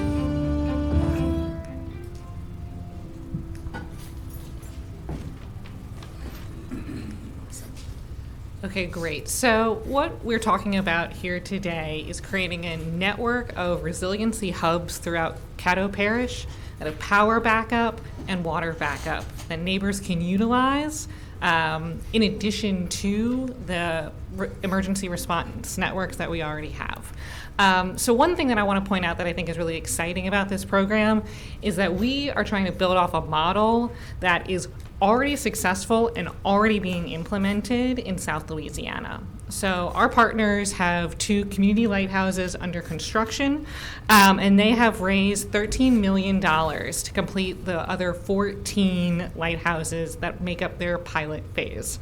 And they have received that money through local support as well as national support. And their goal is 85 community lighthouses. I think our goal is equally as ambitious to create 25 lighthouses in Caddo Parish in the next 3 years. But of course, we need to start with a pilot phase. And so we would like to start with 2 community hubs that already have experience being responsive during emergencies and working really closely with neighbors. That would be Morning Star Baptist Church and the Highland Center, which is home to the Church for the Highlands. And then in addition to creating this infrastructure for access to power and water during an emergency, we know that's not enough. We also need to create a really strong base of volunteers who have the capacity to provide essential services, food, water, cooling, medical assistance. And so that's a really important piece of this pilot project as well. So we will be developing our relationships with emergency response partners, canvassing our neighborhoods to learn about critical needs that may not be well known, and building our disaster response teams. So I'm excited about this project because I think it fills multiple objectives: disaster preparedness, workforce development, community development. And although these are the 2 kind of largest sites that we have identified, we believe that the price to really bring this vision to reality in a serious way is about $1 million. I'm going to pass it over to Pastor Jackson to explain why we think this is a very special opportunity. Thank you, Ms. Poche. Madison. Mr. President, and to all of you who are serving as commissioners, thank you for your service first and foremost. As you've heard the previous speakers, my colleagues talk about, it's a wonderful opportunity to become a city where people in the community take care of themselves. The independence that so many people were talking about, I've been hearing earlier. We talk about what we do and what we won't do and what we don't want you to do. What we'd like to be able to do is to be sure that we're able to be self-sufficient as a community. We already serve our communities in capacity. We don't need to learn how to serve. What we need to do is learn how to respond better in situations that sometimes take us by surprise. And this will give us the opportunity, both of us already, and all the communities we talk about trying to help, already know something about resiliency and hanging in there against a lot of different odds and sometimes uphill. But this opportunity for us was incredible. You heard Madison talk about $1 million. You've seen this. That $1 million is an opportunity for us. There is a cost to being able to do these kinds of things. Those projects, though, as you've heard her say in New Orleans and other places, they get help from people who are interested in helping these communities, in many cases, bodies like yours. For us, in that $1 million, what we've decided to do is we've already submitted a proposal to the City of Shreveport, came to talk to you as Caddo commissioners to talk about financial support. We also know that through the Inflation Reduction Act, that the Congress passed in D.C., there were $5 billion set aside for specifically this kind of work. Our governor's office is in the process, I should say, of applying for $400 million of those dollars to be doled out across the width and breadth of the state of Louisiana. However, we believe it's an opportunity because, as you well know, like anything else when it comes to funding, those who have the best capacity, who are prepared first, will be those who will get in the front of the line. What having support from the city and the parish does is prepares us to talk to Governor Evans to say, of that $400 million, this is the balance of what we need. So if we get $500,000 from the parish and the city, we ask the governor for $500,000. We're prepared to move our pilot programs forward. And then of the balance of that $400 million that's there, if we do what we can do, the way we think we can, then we think we put other sites in a position to be able to be competitive for those resources as well. So I just want to ask you, as you consider this, to understand this is about helping communities communities to become self-sufficient communities and organizations in those communities who already have a track record of being supportive for folks. 'Cause I'll close by saying this to you, that as we talk about natural disasters, sometimes people say when you compare New Orleans to Shreveport, it's apples to oranges, or South Louisiana, because they get hurricanes more than we do. But I just want to say this to you as a person serving in the community where I serve. Resiliency is important, but I want you to know we have disasters every day. Our folks fight resiliently every day, because some disasters don't come with storm and wind. Some disasters come because of people's economic scenario, their social vulnerability. And so right now, somewhere in our communities, there are folks whose lights are out that have nothing to do with a storm. And they still need the exact same things that we're talking about with these storms. So when we talk about building that level of resiliency, it is not like we're investing for when a storm comes once every now and then. The truth of the matter is, unfortunately, too many of our citizens live through storms on a daily basis. So being able to provide that kind of a space and service to them, for us, helps us to continue to advance the agenda, which is already ours, which is just simply to meet needs. Thank you very much, Pastor Jackson. I have a couple of people here that have comments. That's Commissioner Jackson. Okay, that takes us to Commissioner Young. Thank you, Mr. President. Thank you, Pastor Jackson. Thank you, Madison and Pastor Henson. I'm glad you could all be here. I'm glad that Commissioner Gage Watts and I have our districts represented by your good works and your great plans. I had one point and one question. Pastor Jackson has addressed my question already to a degree, which was how can these sites that you're planning to set up be used during non-emergencies to benefit the public? So you mentioned electricity for one. Would you like to expand on that at all? Yeah, I mean, so everything that it would be able to do during a storm situation, it could do every day, whether it's the electrical needs, but then sometimes take the summer, for example, when there's sweltering heat, way above 100 degrees, when it becomes a cooling station for people who need that as well, places where people get meals, and so those kind of things. So we integrate what we're already doing, what we're talking about doing during a storm already, and so feeding people on a regular basis. Highland already does that. We already do that. So this just gives us a chance to continue to do those kind of things in that same setting. But we really don't add any new services, except that we have the ability, because of the solar power, the power that we get to alternative energy, if you will, that we're able to create for ourselves. We have the ability to serve year-round and notwithstanding the circumstances. Terrific. Thank you very much. That's a great point. So, and the other point I wanted to make was just that since you're envisioning being a water hub as well as an electric and cooling hub, our commission has set aside from American Rescue Plan dollars a bundle that can be used for green infrastructure, which in your case I think would mean water tanks. So you both have big churches with big roofs and a lot of rain falls on them, and if you would like to apply separately from your other grant for that particular pot of money to buy some water tanks and install them, that money is available for the use of the public of Caddo Parish, and I can't think of a better one than the one that you're proposing. Thank you. Thank you, Mr. President. That's all. All right, thank you. That takes us to Commissioner Atkins. Thank you, Mr. President. Thank you, Pastor Jackson and team, for your presentation. I just want to remind you all, for your benefit, I want to remind you that there is a process that has to be executed to receive funding from the parish. You have to typically go through a committee, and then that committee will present to the full board. So just want to remind you that Commissioner Gage Watts is the chair of the Appropriations Committee. That may be one route, and I believe Commissioner Jackson is the chair of the American Rescue Plan. That may be another route. But I just want to make you all aware of that, and there are deadlines, so you'll want to engage and move forward. Thank you.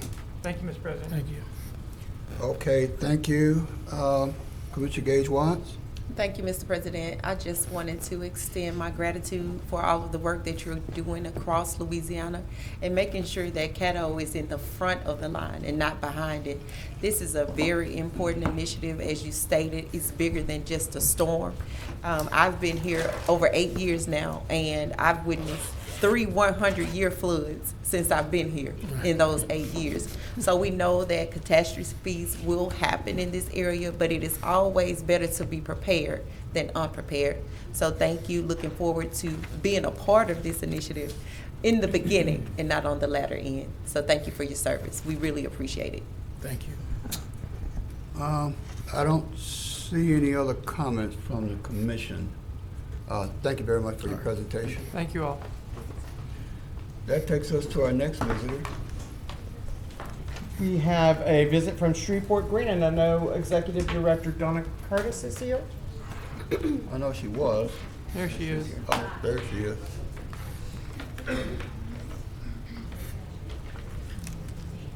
I was asked to, Donna Curtis, 775 Thora, Shreveport, 71106.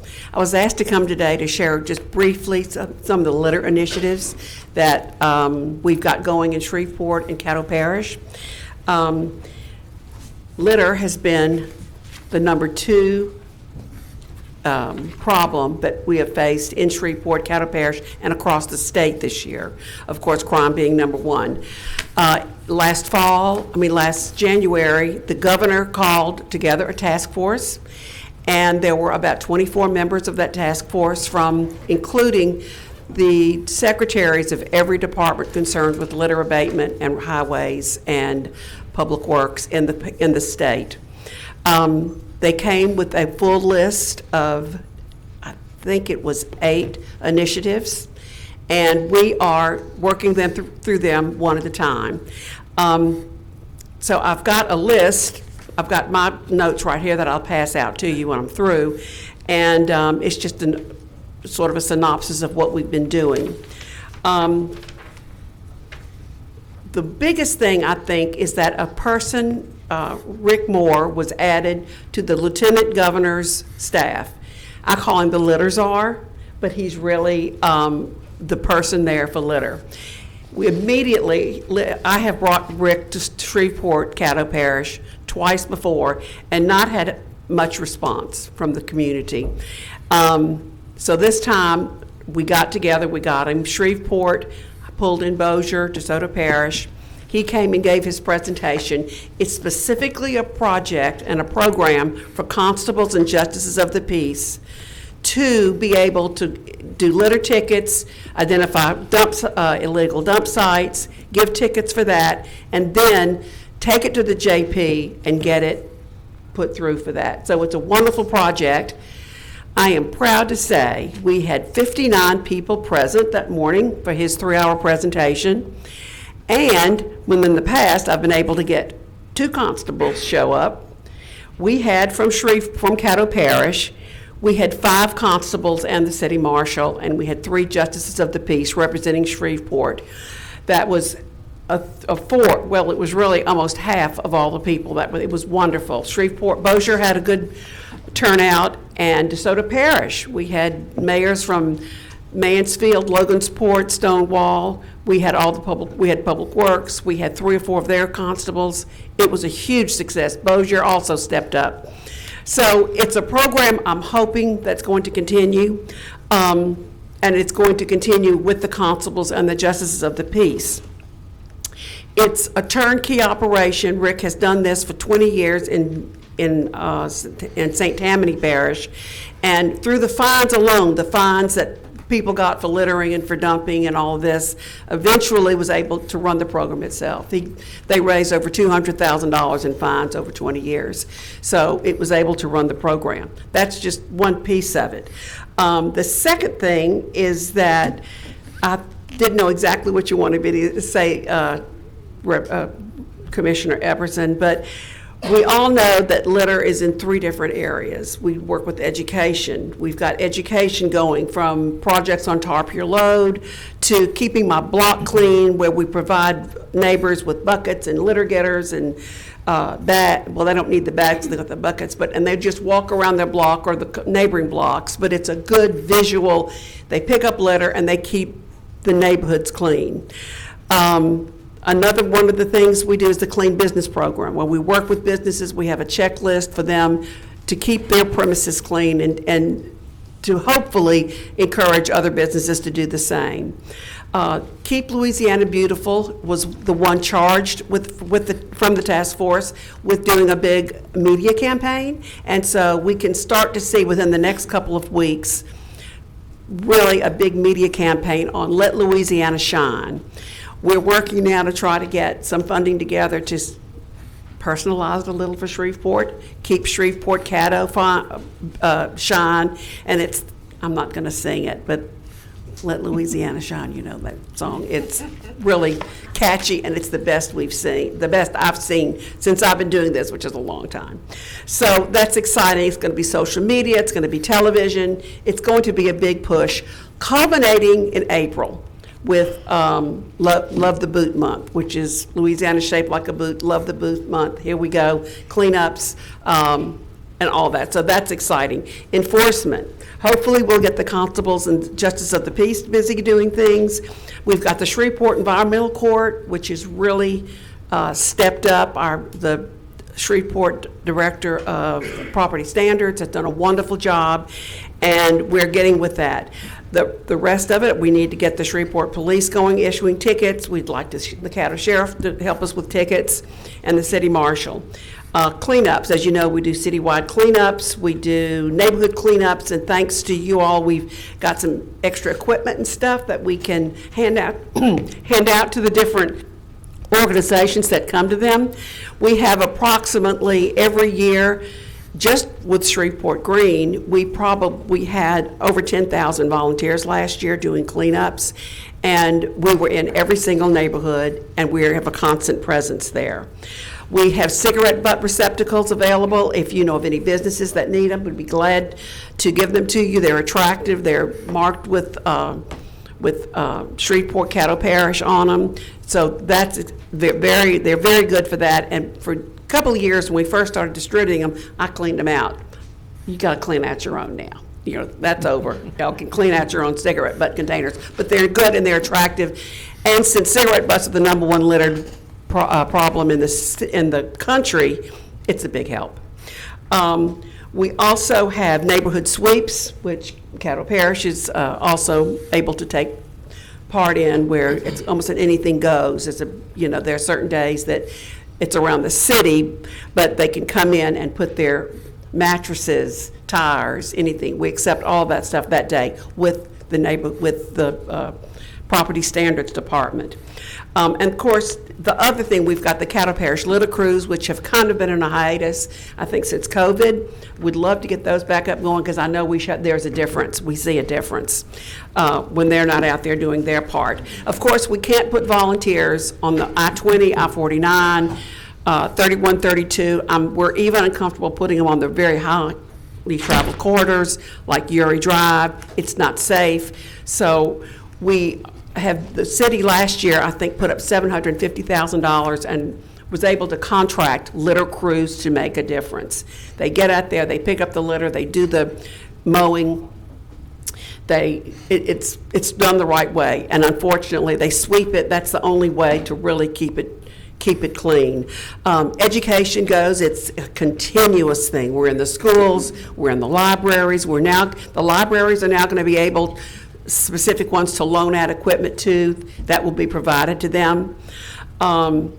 There's really just a lot of exciting things happening, and this is the time. If it's ever going to happen in Shreveport, Louisiana, Caddo, now is the time for it to happen. The state's behind it. They're putting money behind it. They immediately put out 2 grants. I was able to apply. They'd go to Caddo Parish. I worked with Patrick on that with the Parks Department, and we're going to work with a new sign for, of course, the name of the park, Williamson Park, it's near up by Oil City up there. That's going to be, we're working on the new sign for that, and we got the 12 litter receptacles to go throughout the park. So there were 2 available. I couldn't get in touch with anybody else. Patrick was at his desk, so we wrote the grant and we got it, and it was awarded, so we can start with that September, October. It's got to be finished by March or April. So we'll be doing that with Caddo. Other than that, we've just, we're busy every day doing what we can do, providing tools, and hopefully you'll work with us and come to our neighborhood. Every one of you can help. These are litter bags for your car, and they are reusable. And you can, I'm going to distribute it to every one of you, and I've got a copy of my information here. I encourage you to call me if you have any questions, any problems. We're represented all across the parish. We've got volunteers there, and we would love to help because that's what we do. And I think we do a pretty good job of it. I just can't make people stop throwing stuff down. But I hope the constables can. And if we can get them going, then I think that'll be a big help. I'll be glad to answer any questions. Okay, we got a few people on the board. Commissioner Young, second time. Thank you, Mr. President.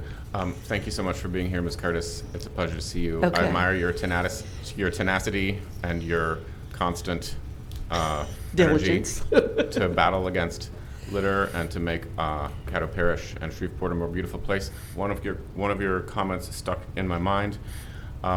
You give away buckets and litter grabbers? Yep. And can the public pick them up?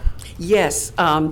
Cassandra Calloway is our wonderful neighborhood coordinator. She's been around just about as long as I have, so she's heard everything, seen everything, done everything. So that project we're going to kick off, going to redo it again and make it available, I think, within the next month or so. Terrific. But we can always do that. I've got litter grabbers that absolutely we can loan out. With that program, they get their own, and you keep it, and you can put your name on it. Terrific. Well, I plan to stop by your office and pick one up. But the buckets are easy because they're attractive. We've got big sticker on them that identifies you and makes it easy to pick it up. Terrific. Thank you so much.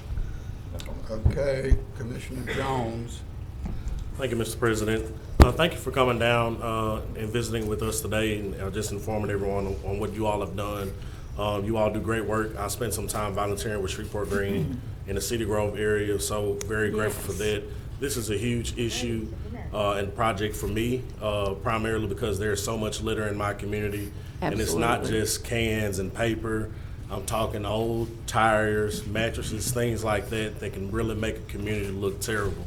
And so I think it's really important.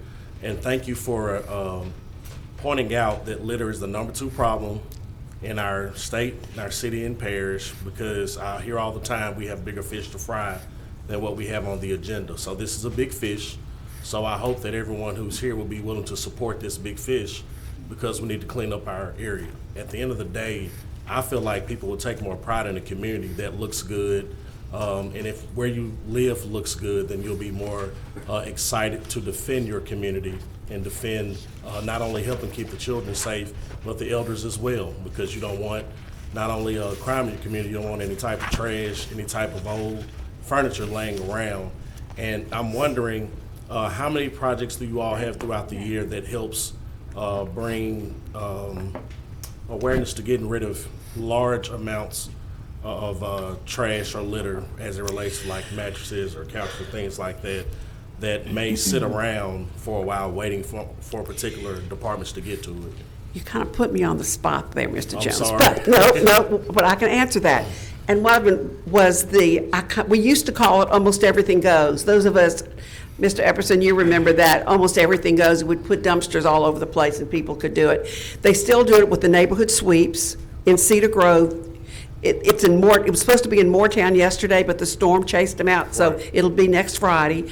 But they'll be coming to Cedar Grove, and that's the opportunity. Anything goes. You can put, the hazardous waste we collect separately, which we'll collect Saturday, will be that'll be our household hazardous waste that Caddo Parish is a part of, which is, think toxic things that can't go into your regular garbage. But when it comes to Cedar Grove, I'm going to make a point of letting you know exactly when that'll be, and we'll be sure to get in touch with you about that. We do hundreds of cleanups. I didn't bring my annual report for that, but it's like, in the neighborhoods, it's like 85 or 88 cleanups a year. We do two big. We have special groups that go out and do.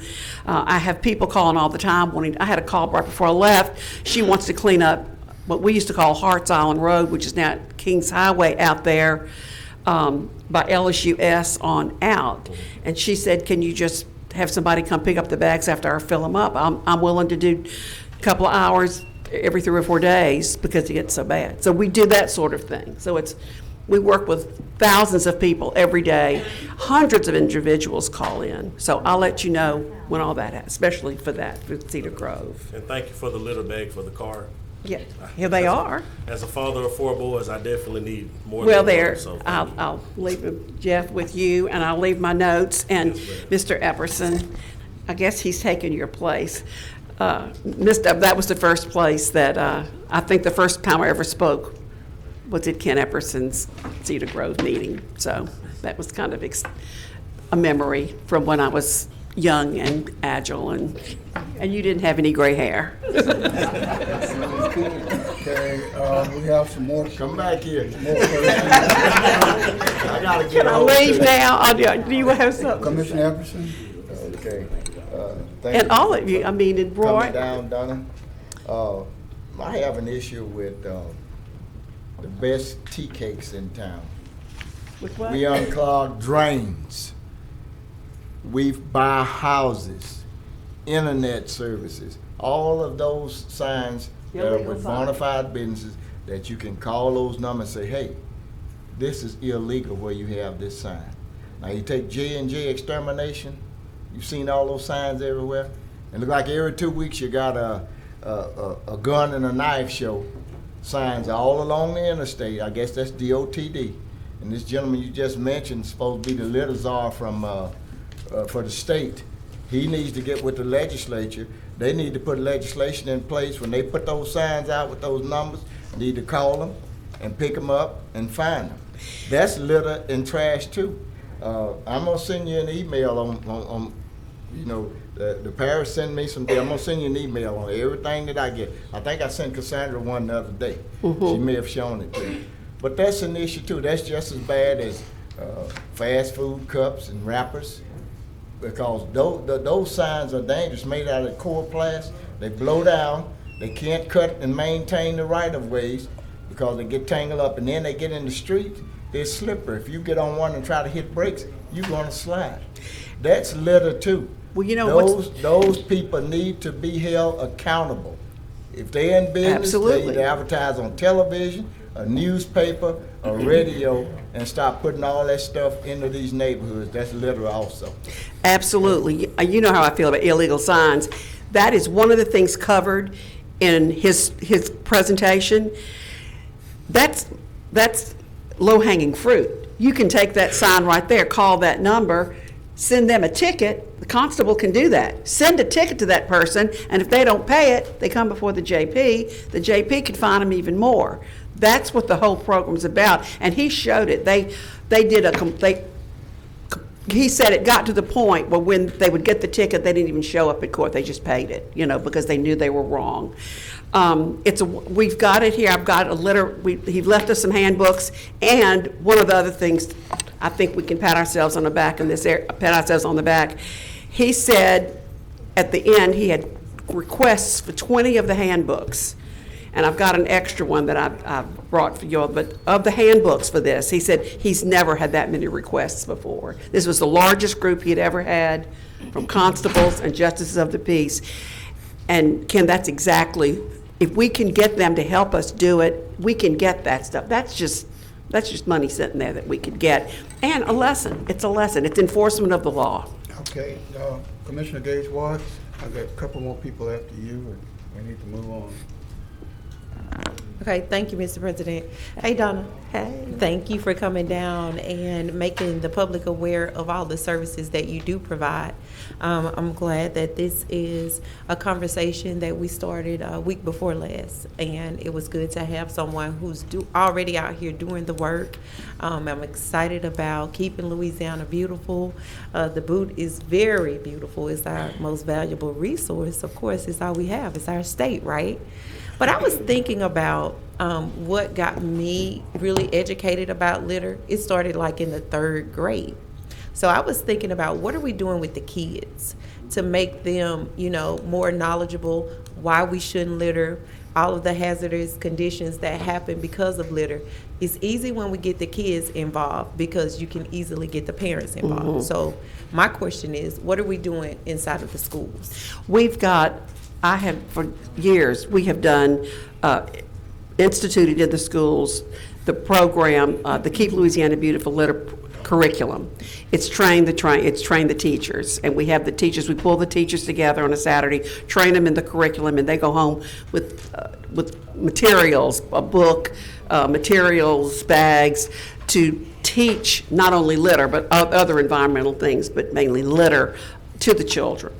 And we've probably, of course, it's difficult we can do 45 at a time. We've done it 3 or 4 times. So we're reaching every school, but maybe just 1 or 2 teachers. So it's a bit of a problem to do that. Hopefully, this new thing with the schools, and we're getting the libraries involved, and we're going to work that way through the schools, and hopefully we'll get that.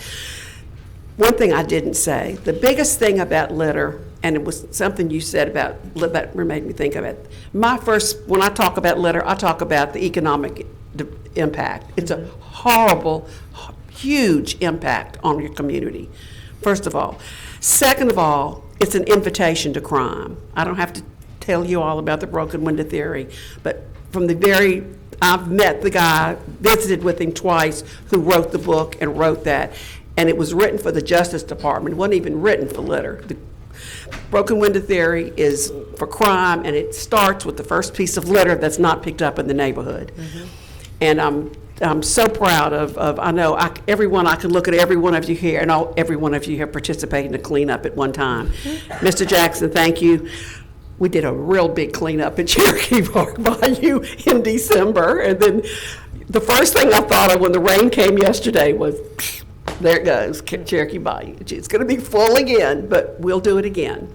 But we've worked real hard, and I'm proud to say every one of you I've seen out there. I know, John, you helped us when we did the big cleanup in the watershed, just on Linwood Road down south of town. Was just most disgusting. It's the most disgusting thing ever. All right. And my team at Ochsner LSU Health will win this year's you've cleanup cleaned day. with, Yeah, but I just wanted to make sure that we kind of do a campaign and make sure that every school, every student is aware of our litter process, and that they can help get their parents involved as well. Absolutely. Thank you. That's on our thing. Lit. Shreveport shine. Commissioner Hopkins, you were on here. Are you still there? Okay, Commissioner Carlton. I just want to say we thank you for the cleanup in the Pine Valley area.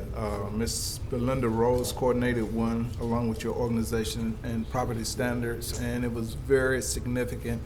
And as you alluded to a few minutes ago, less than 5 days later, it was a dump site again, and she was able to call the property standards, and they removed those things. But the biggest question is that we're cleaning up one day, one weekend, whatever the case might be, and a week later, there are things back out there, and we have to do something because, as you said, economically, it costs people to go out and do that. In addition to, it makes the community looks very horrible.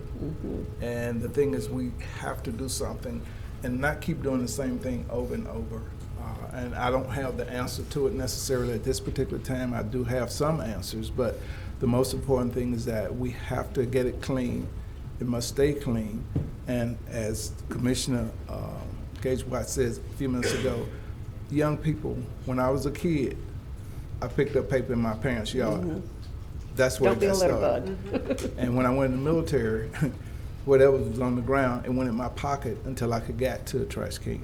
So the point is, it's still years and years later, it still is entrenched with me, to do those kind of things. And I think the quicker we could catch young people and do the right thing by them and teaching them, and also just acknowledging and thanking them as well in some kind of way. It doesn't have to necessarily be money, anything of this nature, but just thanking them. I mean, a green bag, for instance, okay, that could be a big hit with kids because they find some of the strangest things to have fun with in some cases. But again, something just that simple. And I want to say again, thank you. Well, thank you. And one thing I didn't say, we've got another group. We're forming like a coalition, a litter coalition in Shreveport. That we've got a lot of help. I've got a lot of high-level help, just not our staff and volunteers, but people. I mean, these are volunteers who are committing themselves to help with this problem. So that's exciting too. We haven't decided the name yet. We were talking about it this morning, but it's a coalition. Clean City Coalition is what it is, and we're determined. They are determined. It's on everybody's mind now because it's so obvious, the connections to some of our problems. Okay.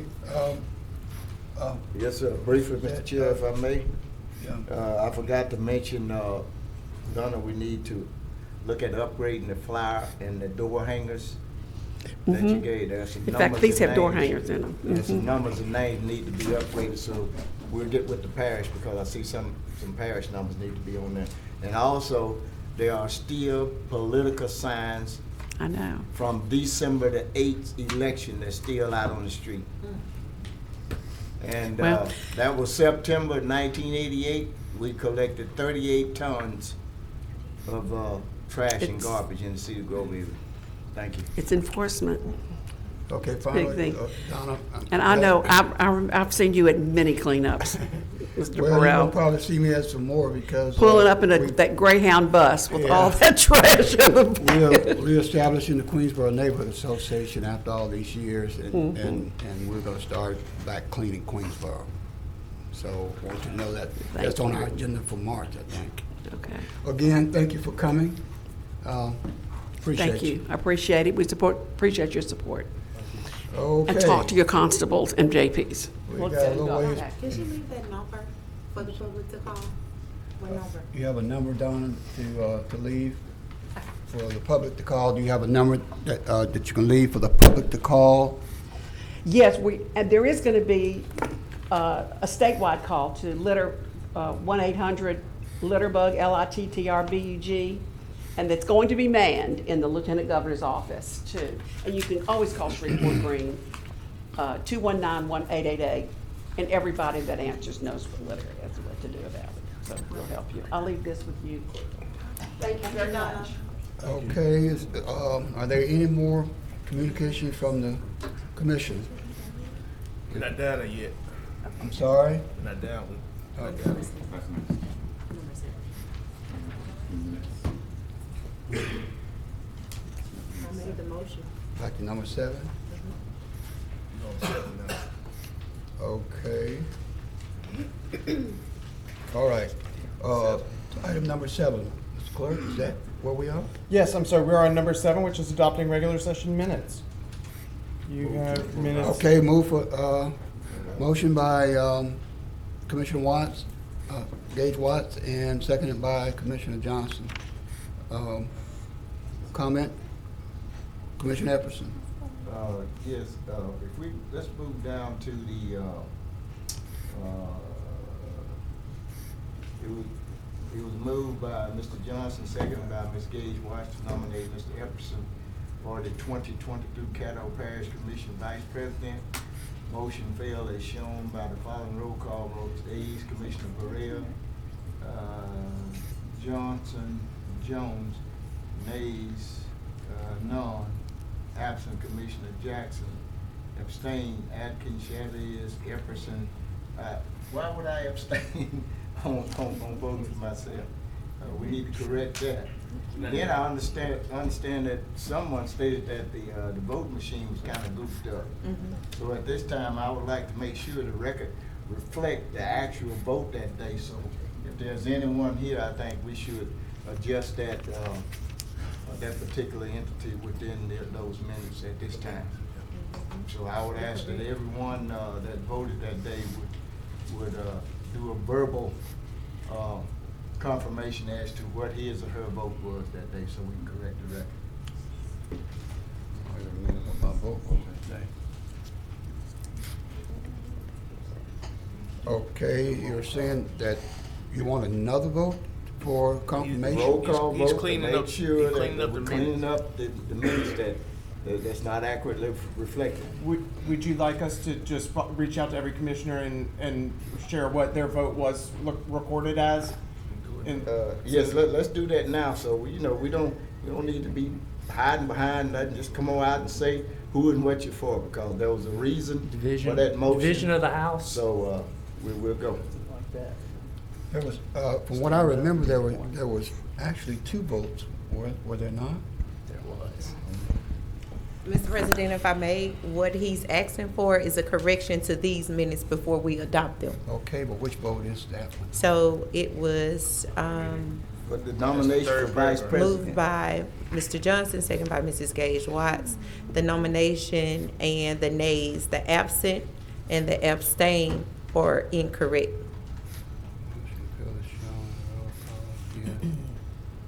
Okay. All right, roll call then. Is that what you're asking? Still don't know what we're doing, point of order. Well, Correcting the minutes. What I'm understanding they're doing, that they are correcting the minutes for the regular session minutes from January 5th, is that? Before they're adopted. Paragraph 3. Okay, paragraph 3, and if you would open it up, You need to you'll see a paragraph that says it was moved by Mr. Johnson, seconded by Mrs. Gage Watts to nominate Mr. Epperson for the 2023 Caddo Commission Vice President. That's that paragraph. And then the motion failed based upon these votes. And what I understand, Commissioner Epperson is saying that that is not correct because it showed him as abstaining. Is that basically what you're saying, Commissioner Epperson? And then you have me abstaining, that's incorrect. I want to correct that. Okay, what I understand, those that voted yes, we need to re-vote, and then when it gets down to him, where it says abstain, then. That needs to be removed. It needs to be removed, so I assume. But it shows a lot of But it's seven abstaining. people that abstain, so what he's saying is either vote yes or no. Okay. That was the instructions. I understand how, Well, that's what I understand. Jackson can't vote. Yes. And let's say this, point of order, if we're gonna be correcting, then we need to correct that there was a substitute motion, and the vote came before the other motion, the other vote. As you now said, I thought it was two motion, it was two. There was an addition, there was a original motion, Right.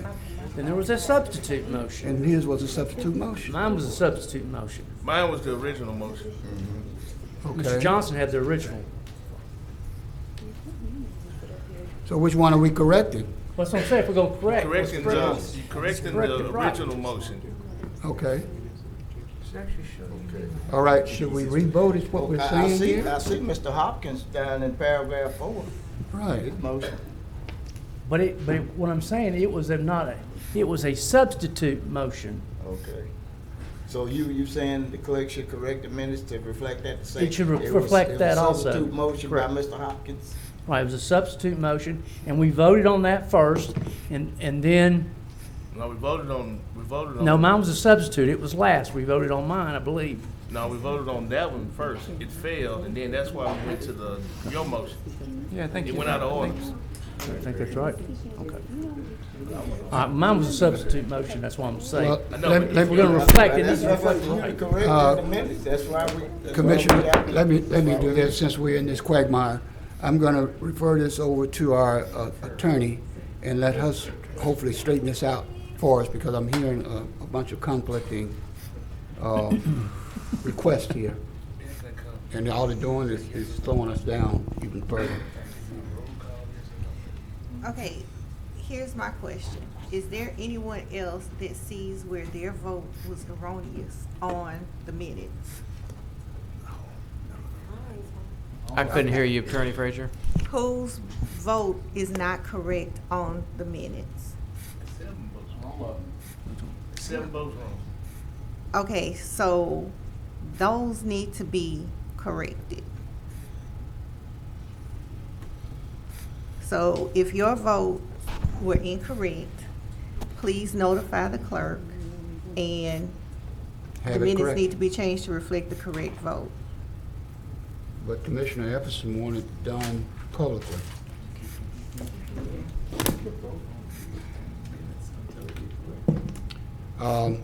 Commissioner Chavez, see, we're going to get. Thank you, President. We actually have a national parliamentarian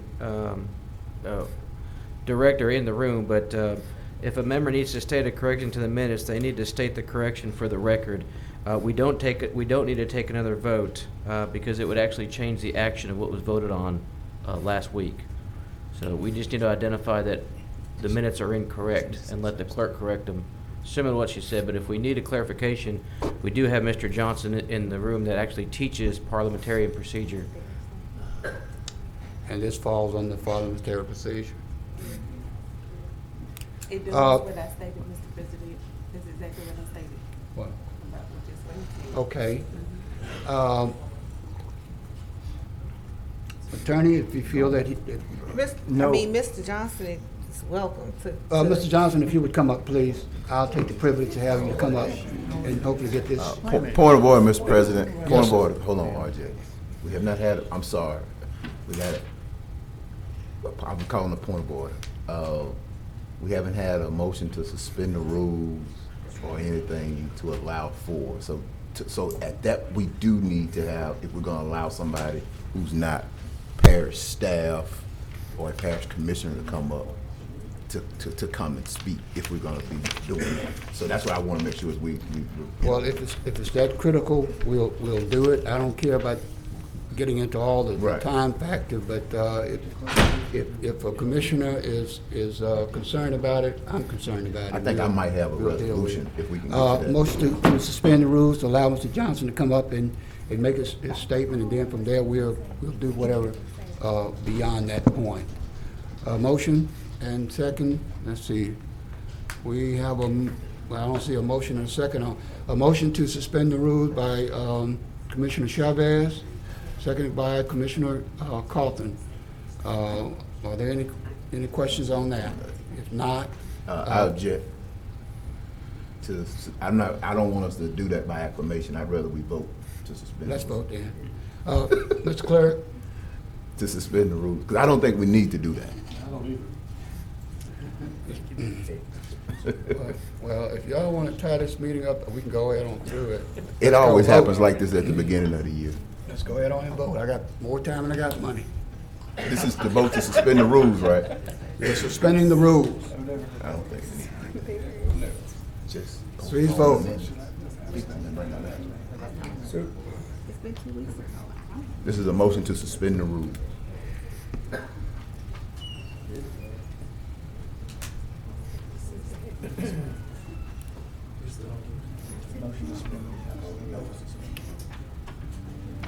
Rules are not suspended.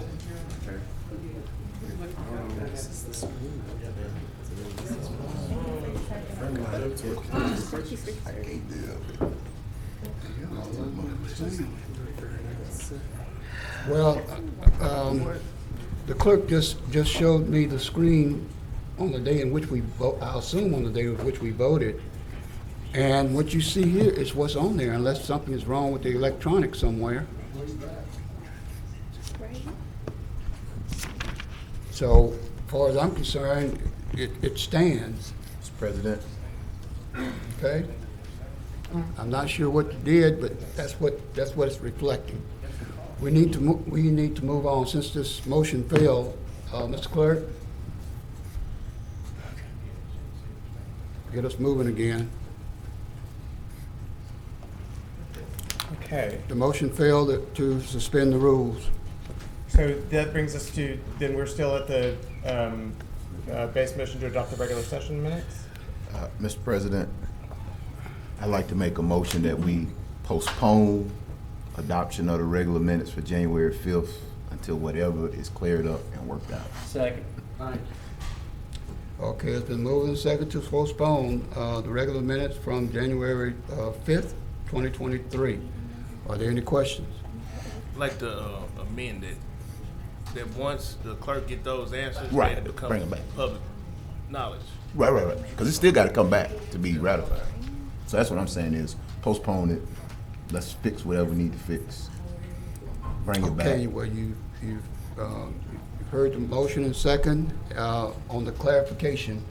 Mr. Clerk, do you have that clarification? Because I'm not going to try to repeat it. Yes, sir, I do. So what I will do is I'll send that vote screen out that was captured. And thank you all for your patience as we use this transition to this new screen. You know, what was in the minutes is what was reflected and called during the meeting. But if that does not accurately capture your votes, we need to make sure that that is corrected. So we'll send that screen out to all of you. If what you see on there does not reflect what you voted that day, let me know. We'll get those minutes corrected and we'll send that out to the full body. So you'll be getting in contact with the clerk to get that corrected. We won't be voting on it again in here. Okay, that takes us to the next item. We got a vote to postpone. On what? Okay, motion to postpone. Please vote. Just the January 5th. For the January vote, January 5th, to be more exact, 2023. It's too much. All right, and that motion carries with 10 in support, none in opposition, 1 abstaining and 1 absent. All right, Mr. Clerk. Okay. You can't abstain. I wasn't a part of the board at the time. Well, And for the record, Commissioner Cothran did state his reason for abstention was him not being a part of the board at the time that occurred. That brings us to adopting the special session minutes from January 12th. Okay, motion by Commissioner Johnson, seconded by Commissioner Gage Watts, according to this. Are there any questions? Yes, I do have a correction that was on. Correction on Okay, it's been motion and second. No questions, let's vote.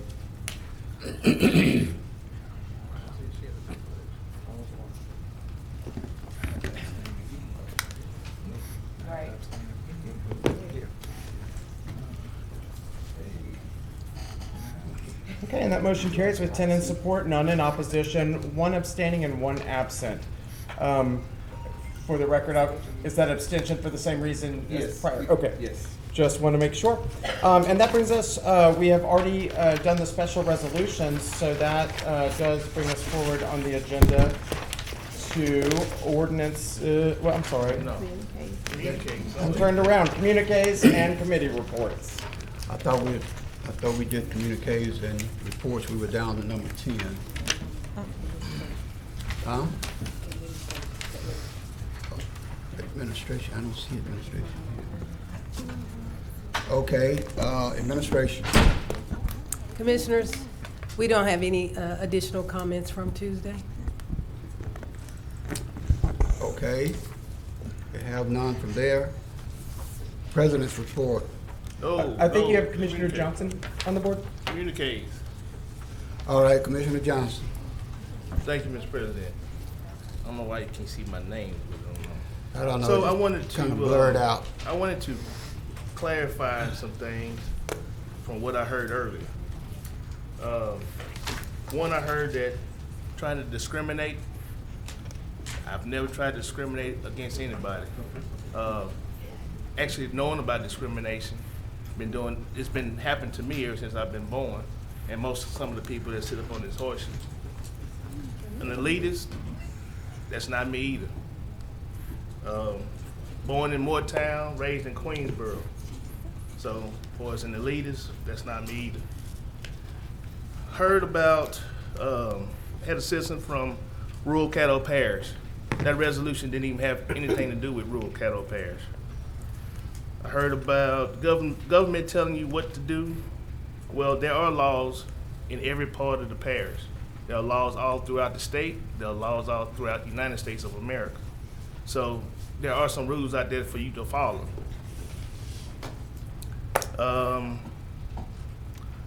There are no mobile homes in Mallard Bay. I see Mallard Bay every day, so there are no mobile homes in Mallard Bay. There are some on North Lakeshore, and those were actually voted upon. All right? Now, prior to the UDC, manufactured homes were done by special use. With the UDC came in play, that went away. But the same group that was down here today that was talking about that also is against the UDC. I heard about false statements. One was that I was trying to ban manufactured homes in the rural area. That never came up, never came out of my mouth. We're only talking about in the 5-mile zone. That's it. And it's not to ban them from there. It's basically to let the people who stay close by to have a voice, to know if one is coming into the area before it just pops up and catches them off guard. Same group that came down here was talking about they should have all exclusive rights to their property, but the same group was going to the city council meeting with the MLK group to prohibit an individual for mixed-use neighborhood. Stop. Can't do it. But comes here and say, I should be able to do anything I want to do with my land. That sounds kind of strange. It's a word for it, but it's strange. All right?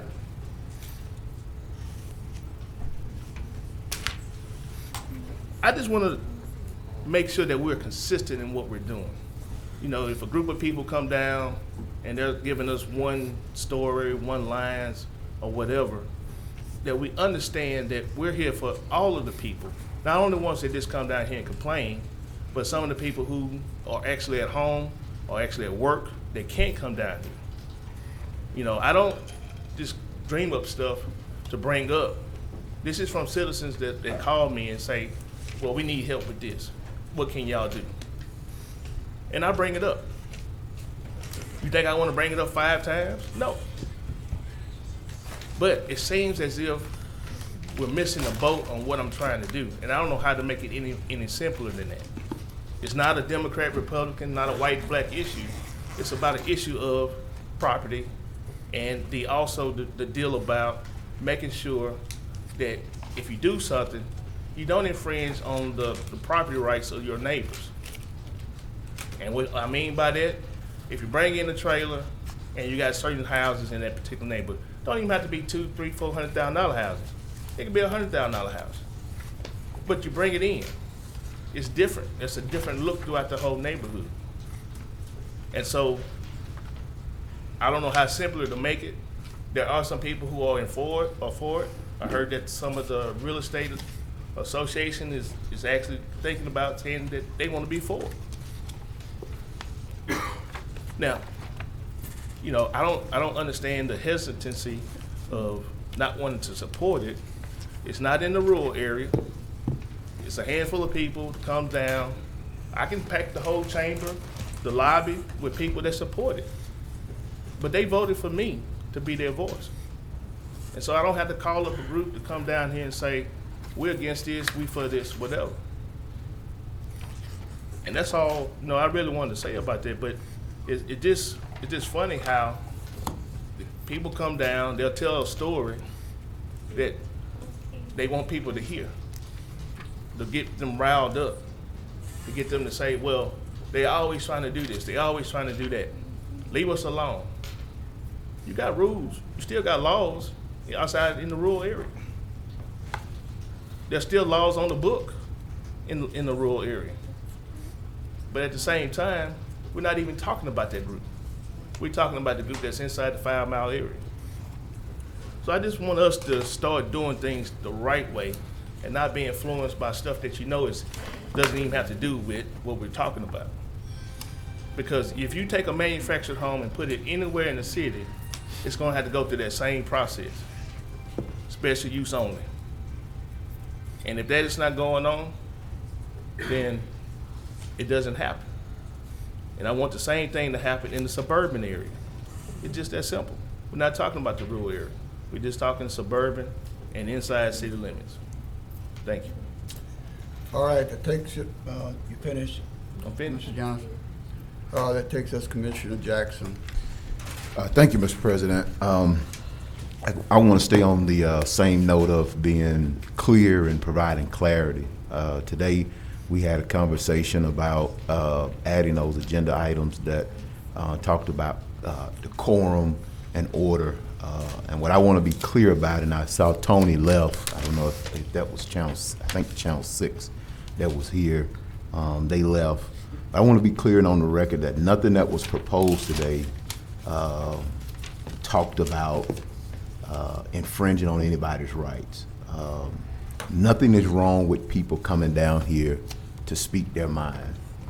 And what I'm glad is that after we had that conversation, we went into the public comment period where all 12 of us sat here and heard every public comment. Some folks have to go use the restroom, some folks may take a stretch break, but we sit here and we listen to every public comment, and we don't tell anybody sit down and be quiet, as I heard shouted out as some of us were talking. We don't tell people, we don't murmur stuff under our breath. We give the public the respect when they come down for their 3 minutes. And this thing has to be mutual respect. And that is what we're talking about. If we're going to say that, or if we're going to try to have a position that anyone has the right to come down here, do whatever they want to do, say whatever they want to say, go wherever they want to go, because this is quote unquote the people's house, then I'm going to insist, Mr. President and Mr. Clerk, that the letter that was sent to Mr. Melvin Slack on last year, that it be formally rescinded and that we issue him an apology, because he's entitled to the same treatment, he's entitled to the same rights as anyone else who has that claim, because he's a citizen and resident of Caddo Parish as well. And just know, when the whatever starts, you can't run and start saying, I need protection, I need help. Because that is what I see happening, is we like to turn a blind eye when it's not directed to us. No one has the right to come down here and deliberately disturb the peace. No one has the right to come down here and deliberately be disruptive. And the onus is on us, most importantly during the meetings, the commission president, to maintain order and decorum. And so I'm asking the chair of the Personnel and Policies Procedures Committee, I'm going to try to follow the process to set these on a committee agenda for us to discuss, hopefully before our next commission meeting. If not, I'm asking the clerk and legal to go ahead and draft that legislation to be put forth on our next agenda. But I would like to have a committee meeting to have this discussion, because again, I'm not for banning law-abiding citizens, people who want to be active and participate in this process. I'm not for banning those folks.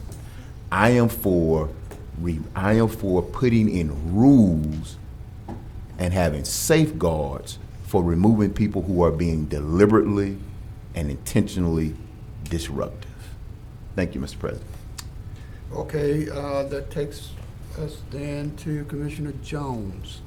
Thank you, Mr. President. I want to start off by giving a shout out to administration, Ms. Bryan, in absence of Dr. Wilson, for immediately starting to put things in motion to help with the litter problem that we're having going on, specifically with 70th Street, or all of 70th Street, to try to start putting a plan of action in place so that we can get it cleaned up. Again, it is the only highway that goes from east to west in the entire parish, and I think there needs to be some type of uniformity when it comes to 70th Street, especially when we talk about economic development and community development. I think it's incumbent upon us to find ways to make sure that the parish looks good. We always talk about equal representation in the parish. I think the parish should look good all over, especially in the incorporated areas. Why not? There may be a situation where people have to travel down, and I'm going to get some more data for our next meeting to just show you how many people travel down 70th Street in the course of a day. And so I think with it being such a high traffic area and an opportunity for business and improvement, that we should all take pride in making sure that gets done. And I know for some, you're probably tired of hearing that, but you're going to hear it until it looks better, at least coming from me. And just like everyone else is passionate about their issues, I'm just as passionate about the things that I think affect me. In keeping with that, something that I think we all have to admit is there's such a huge spirit of division within our country, within our city, within our parish, that we've just become so conditioned to hearing what we have to say only and not listening to our fellow man.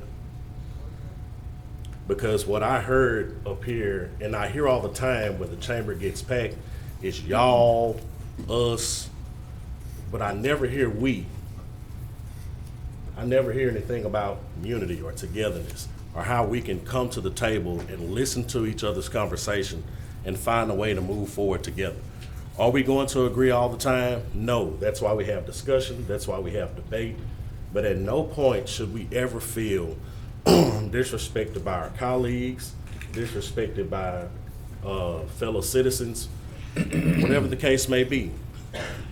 Everybody who generally comes in here and speaks, with the exception of the few times that we have young people come in, we're all adults. And we should be able to articulate what we need to say in a respectful manner. And at the end of the day, I want to make sure that my colleagues are safe. I want to make sure that every citizen comes in here is safe as well. And so sometimes just being willing to listen to the conversation goes a long way. Even if you're not necessarily supportive of it, it's good to have the conversation so that you can hear another perspective. You may see it from a different perspective that you never thought of before. And that's happened with me, with some of my Republican colleagues. I hear what you have to say, and then I look at the situation differently. I've come in here sometimes thinking that, okay, I'm gonna do this, and then when I hear what you have to say, and I see a different perspective, it persuades me to go another direction.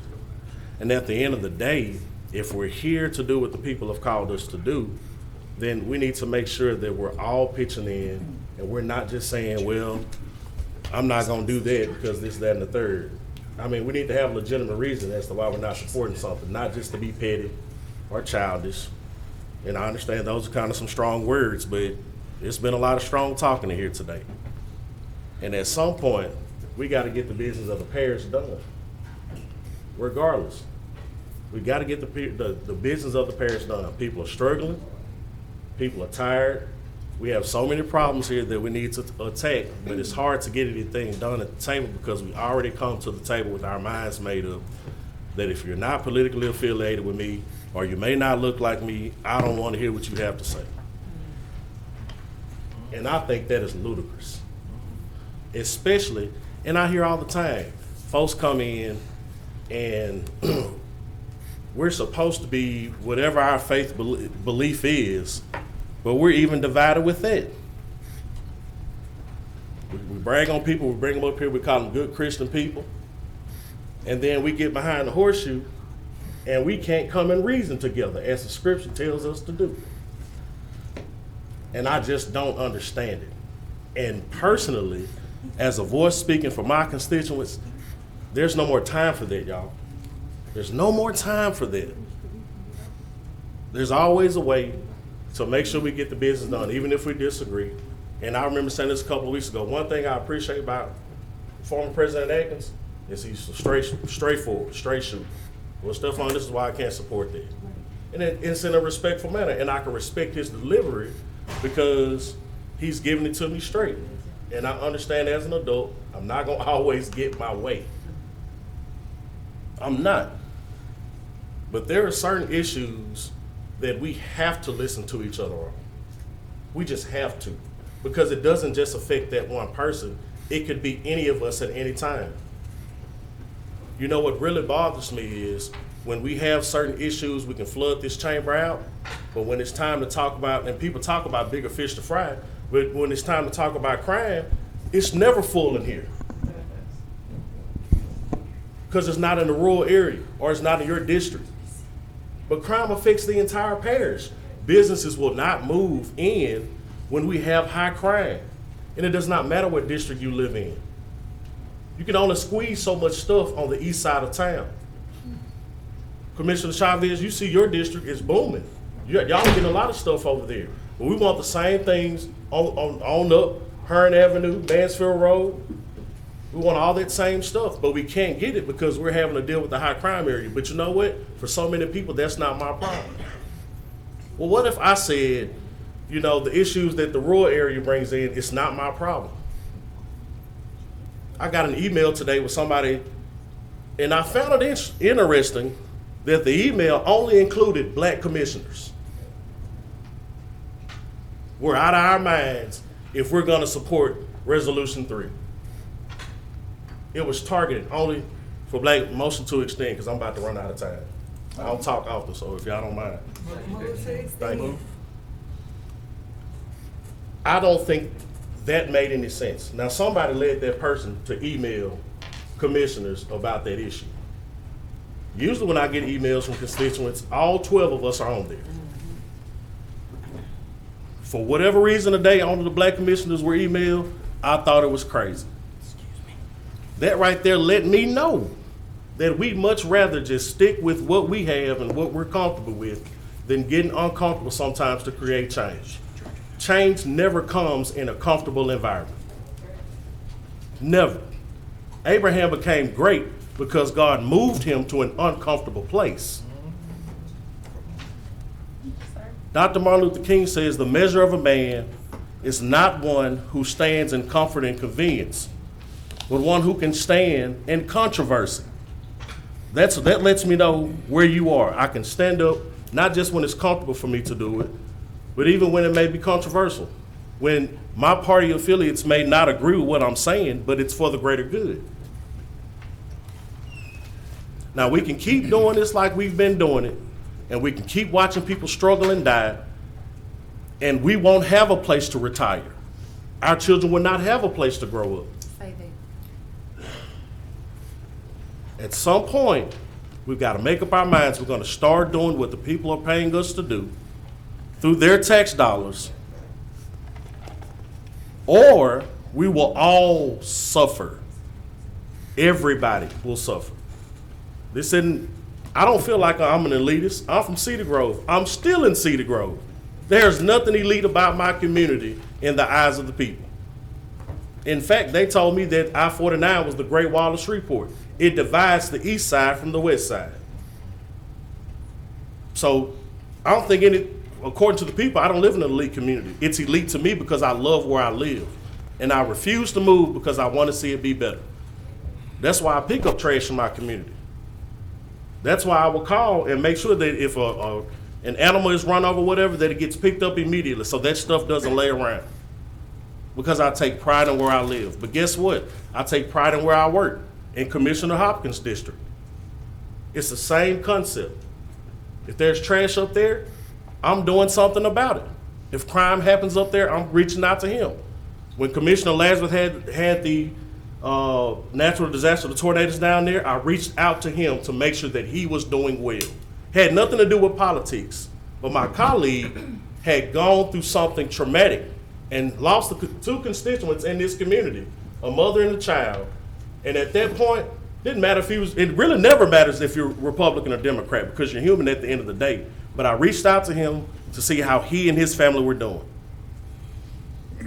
Because at the end of the day, we have a responsibility to each other. And if we're gonna call ourselves Christians or whatever have you be, you have to operate the way it's supposed to operate. Love thy neighbor as thyself. Thank you, Mr. President. All righty then.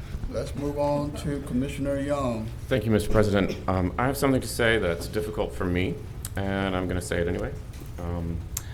My first conversation when I got elected to this office with Commissioner Johnson, he called me on the phone and said, the parliamentarian from the previous term is not reelected. He was replaced by Commissioner Burrell. And it's the tradition in on our board that the parliamentarian gets voted to move up to vice president, and the vice president moves up to president. And I said, okay, that sounds good to me. Happy to play along. I think that sounds reasonable and fair. As you all know, last year I served as parliamentarian. I was here at every meeting unless I was sick, and I did my very best. When it was time for me to follow the tradition and take my turn to offer to serve as vice president, Commissioner Johnson nominated Commissioner Epperson to be vice president. That's the first time it's happened for any office that I've seen on the commission since I've been here, and that's okay. I'm not sure what the intention behind that was. I'm not sure what the intention behind people voting for it, each on their own case, was. It may be that Commissioner Johnson thought that I would be a bad vice president and Commissioner Epperson would be a good vice president, or a better one. It may be for some other reason. I don't know why people voted for it. I don't know why it seemed like the tradition of bipartisan moving forward in offices should be thrown away this time. It may have been something personal about me. But I want, since all my colleagues are here now, I want everyone to know that whatever the motives for that were, whatever the reasoning behind it, I don't think I'll ever get the benefit of an apology or an explanation. But I want everyone to know that whatever your motivation was, I forgive you, even though it hurt my feelings quite a lot, because I want to work together with all of you, and I was commanded to forgive people when they hurt me, and that's what I'm going to do. I forgive you, Commissioner Johnson. I forgive everyone here, no matter what you did, whether you asked for it or not. God bless you. Thank you, Mr. President. Okay, that takes us to Commissioner Johnson. Thank you, Mr. President. I guess since we had that conversation when you first got on, that has happened twice. Don't know if you remember, but it has happened twice. But I want to ask the attorney, on the commission letterhead, when is it supposed to be used? When you all vote on something. So it has to be a vote to be used. Vote has to be carried out by a majority of the commissioners to actually be used. Correct? That's what I've been told for the last 12 years. That's correct. All right. So last year, a letter goes out, which I just got a copy of, with the commission letterhead on it, that nobody saw and nobody even knew about until this week. We can't keep doing stuff like that. You know, we would have had a vote on it, it probably would have never went out in the first place. But based upon how it went out, it doesn't need to go out like that. When we had the situation with the citizens that came down, that talked about having an investigation of CCC, I took it upon myself to put my letterhead out there to the governor and also to the commander of the state police. Didn't have nobody else. I didn't do the commission letterhead because I knew we didn't have a vote on it and it couldn't go out that way. So I just want us to start cleaning up what we're supposed to do as policies and keep them straight. Second of all, Stephen Jean, still here? Can you come up for a second?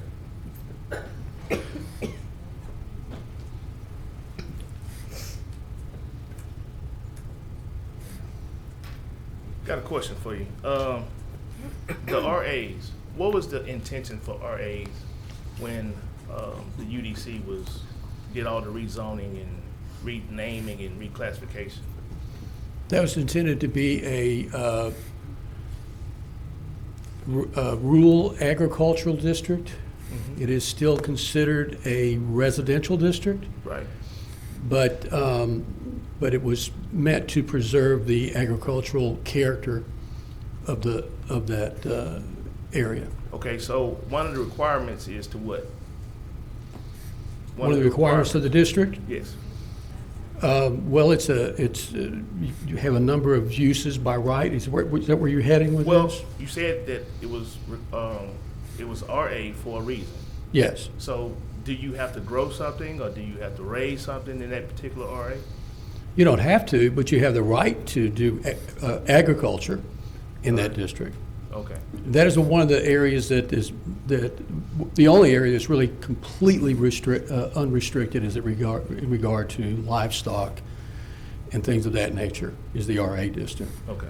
Because it's more agriculture in nature. Is that what you were looking for? Well, I received an email a while back saying that was one of the requirements of RA, and we just don't enforce it it's not a requirement, there are rights with RA Okay. that people are allowed to avail themselves of. Okay. Okay? Thank you. That's all I have. Okay, that takes us to Commissioner Hopkins. Yeah, and like Mr. Johnson, I do agree. I think each one of us have a letterhead of our own, and we want to send a letter out. That's one thing, but when you send a letter out on the parish letterhead, that is basically a statement that we all have either voted or have come to an agreement that we support this, whatever it is. I don't have a problem sending a letter out once we have the opportunity to vote, even if I'm against it. And if the majority says yes, then it goes out.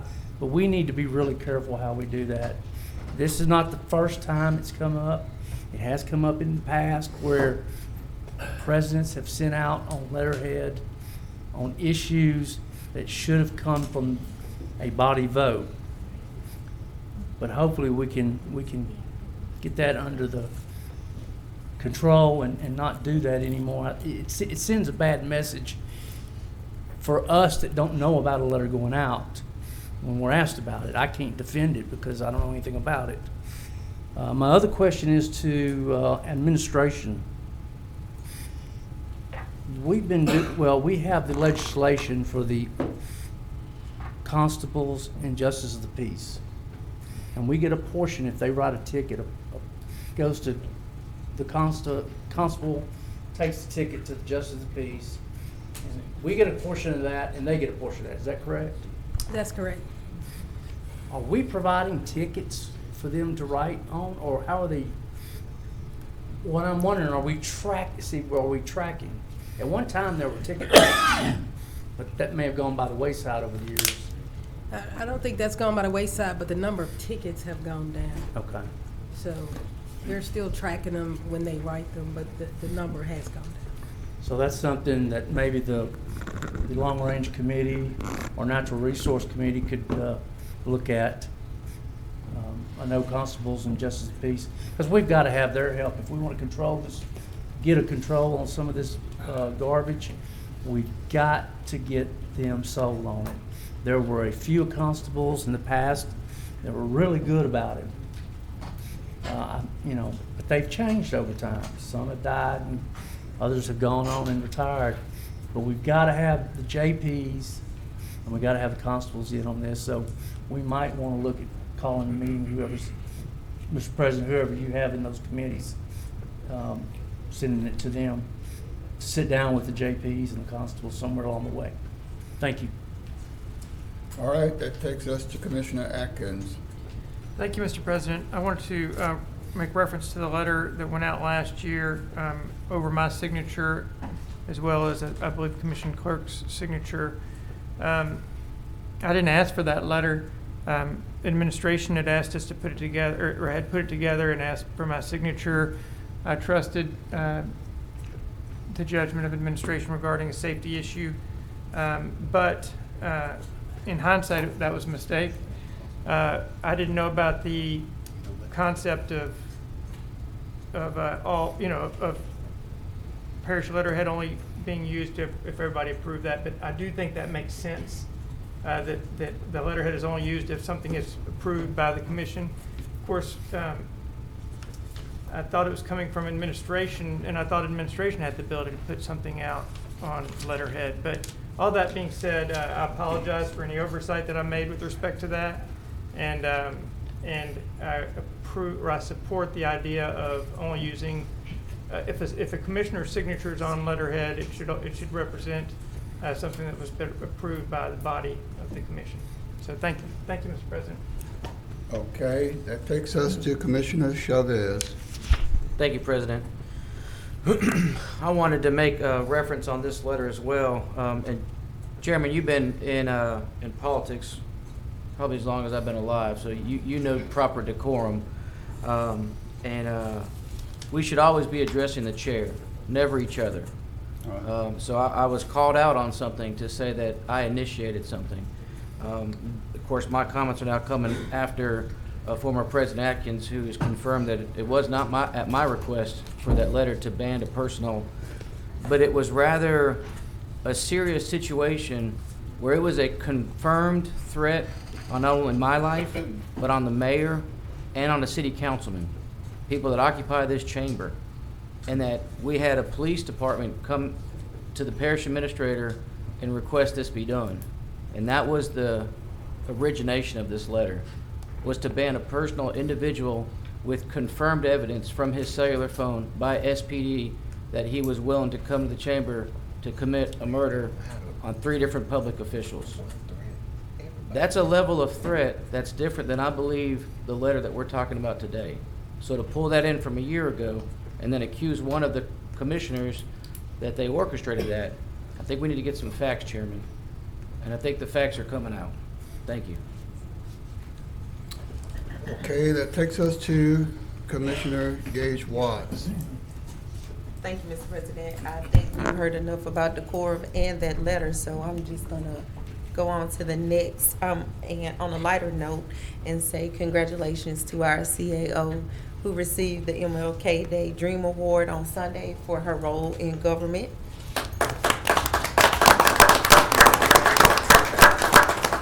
I feel like Tom Joyner when I say that I do believe that she's one of the hardest working women in government, and she duly deserved it. Latoya Thomas received the Advocacy Award. Reverend Robert Hudson received the Religion. Attorney Jacqueline Scott received the Business Award. Henry Price received the Education Award, and Michael Murph received the Media Award from Channel 6. So I just wanted to take a moment and to pause, because we did not meet on MLK Day, of course, but the next day we did, and I just wanted to take this opportunity to congratulate them on their achievements. I also wanted to follow up, Ms. CAO, about our tornado sirens and to see where we are with the RFP, because the storms keep coming and we're still not getting those warnings out like I would like for them to be. So where are we? Yes, ma'am. We provided communication, wanted to put that to a committee to determine what goals and what objectives we would like the administration would put in the RFP.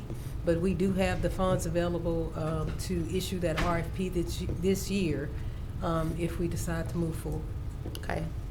Mr. President, if you could get that in the committee as soon as possible. I know that you're going to discuss committee assignments maybe today. I'm sorry? Are you going to discuss committee assignments today? I am. Okay. All right, thank you. That's it. Thank you. Okay. Commissioner Jackson. Yes, thank you, Mr. President. Let me just say that the letter that was discussed and pondered over the last 2 days was also requested by the Sheriff's Office, who is responsible for security here, and Shreveport PD. So there was no difference in who requested the letter.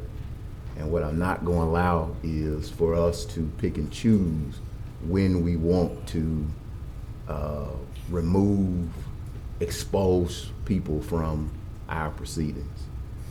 The standard has to be the same. And so it is not for me to determine what is a threat to someone else and how much of a threat it is. I've had people come harass me by my car, and these things have been reported to the police department. These things have been reported several times. I believe there was a meeting last year where Commissioner Atkins and I had a conversation where I asked that things be done decent and in order. And so there are documented instances where we have had these conversations on the record and off the record. And so I want to be clear, it is not my job to try to moderate what's a threat, who's a threat. I'm just simply saying everyone who participates in these proceedings have to follow our rules. And if they can't follow the rules and be law-abiding, then you cannot come down here. You can't participate. because we have to have decency and we have to have order. Thank you, Mr. President. Okay, that takes us to Commissioner Epperson.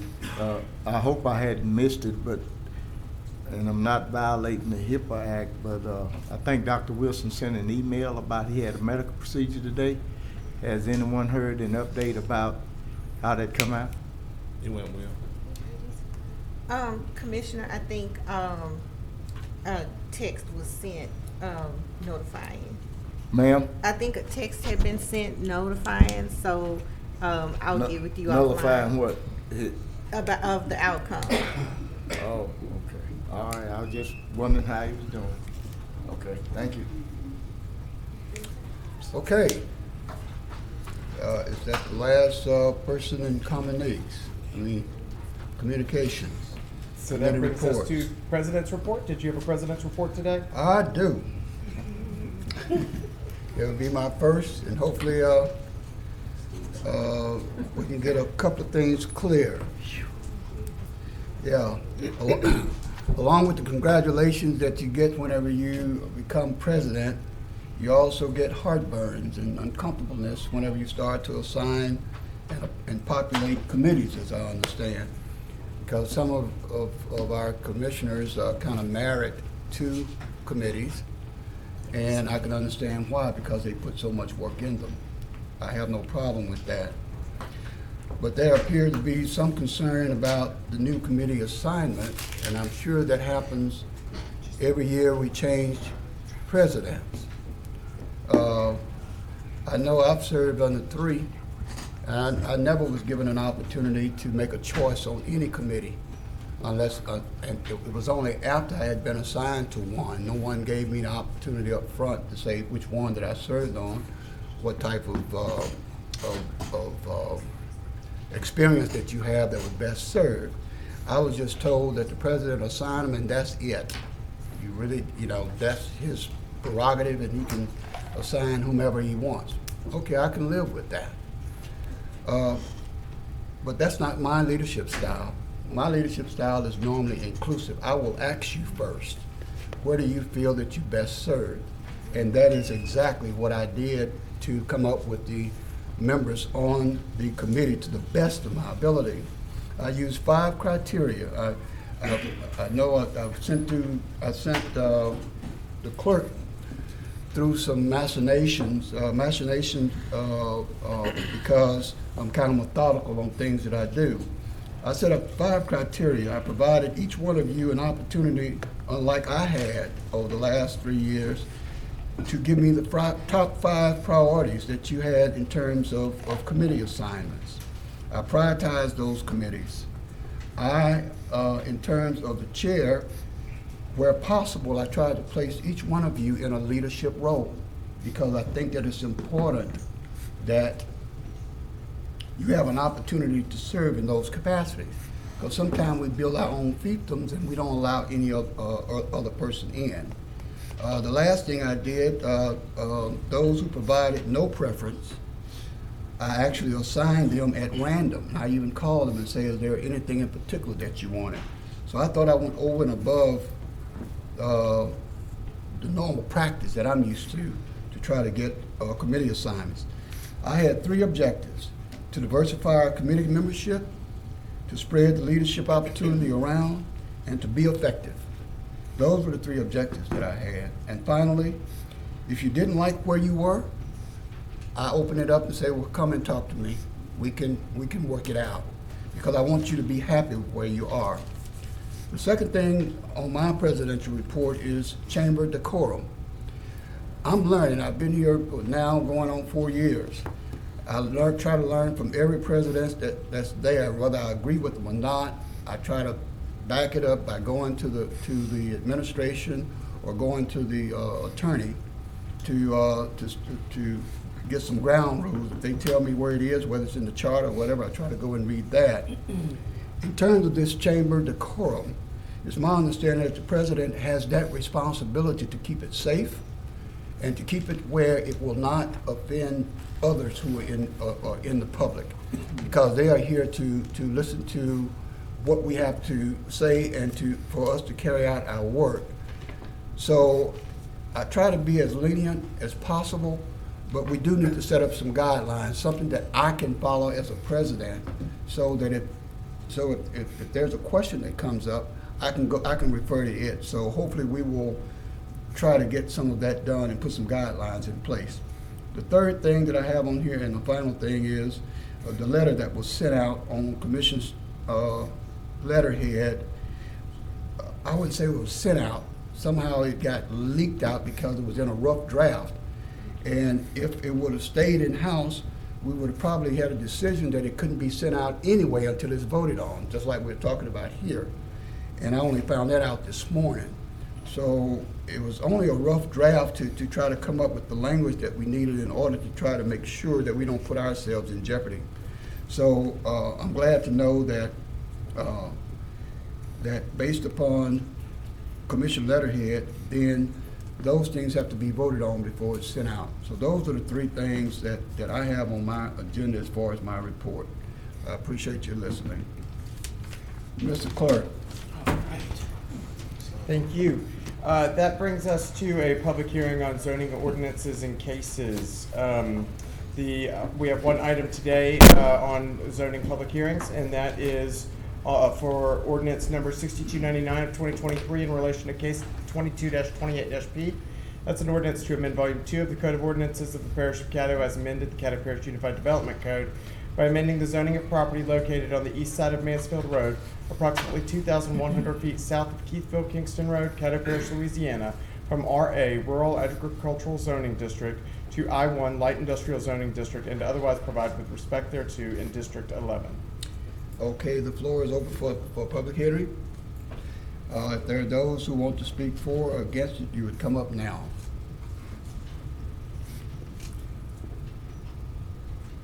It appears to be none. The public hearing is now closed. Mr. Clerk. That brings us to the public hearing on standard ordinances, and you have one item under this section today.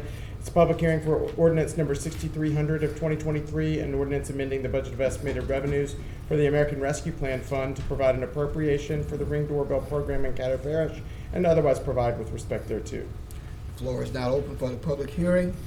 Those who are wanting to speak for or against, please come forward and speak now.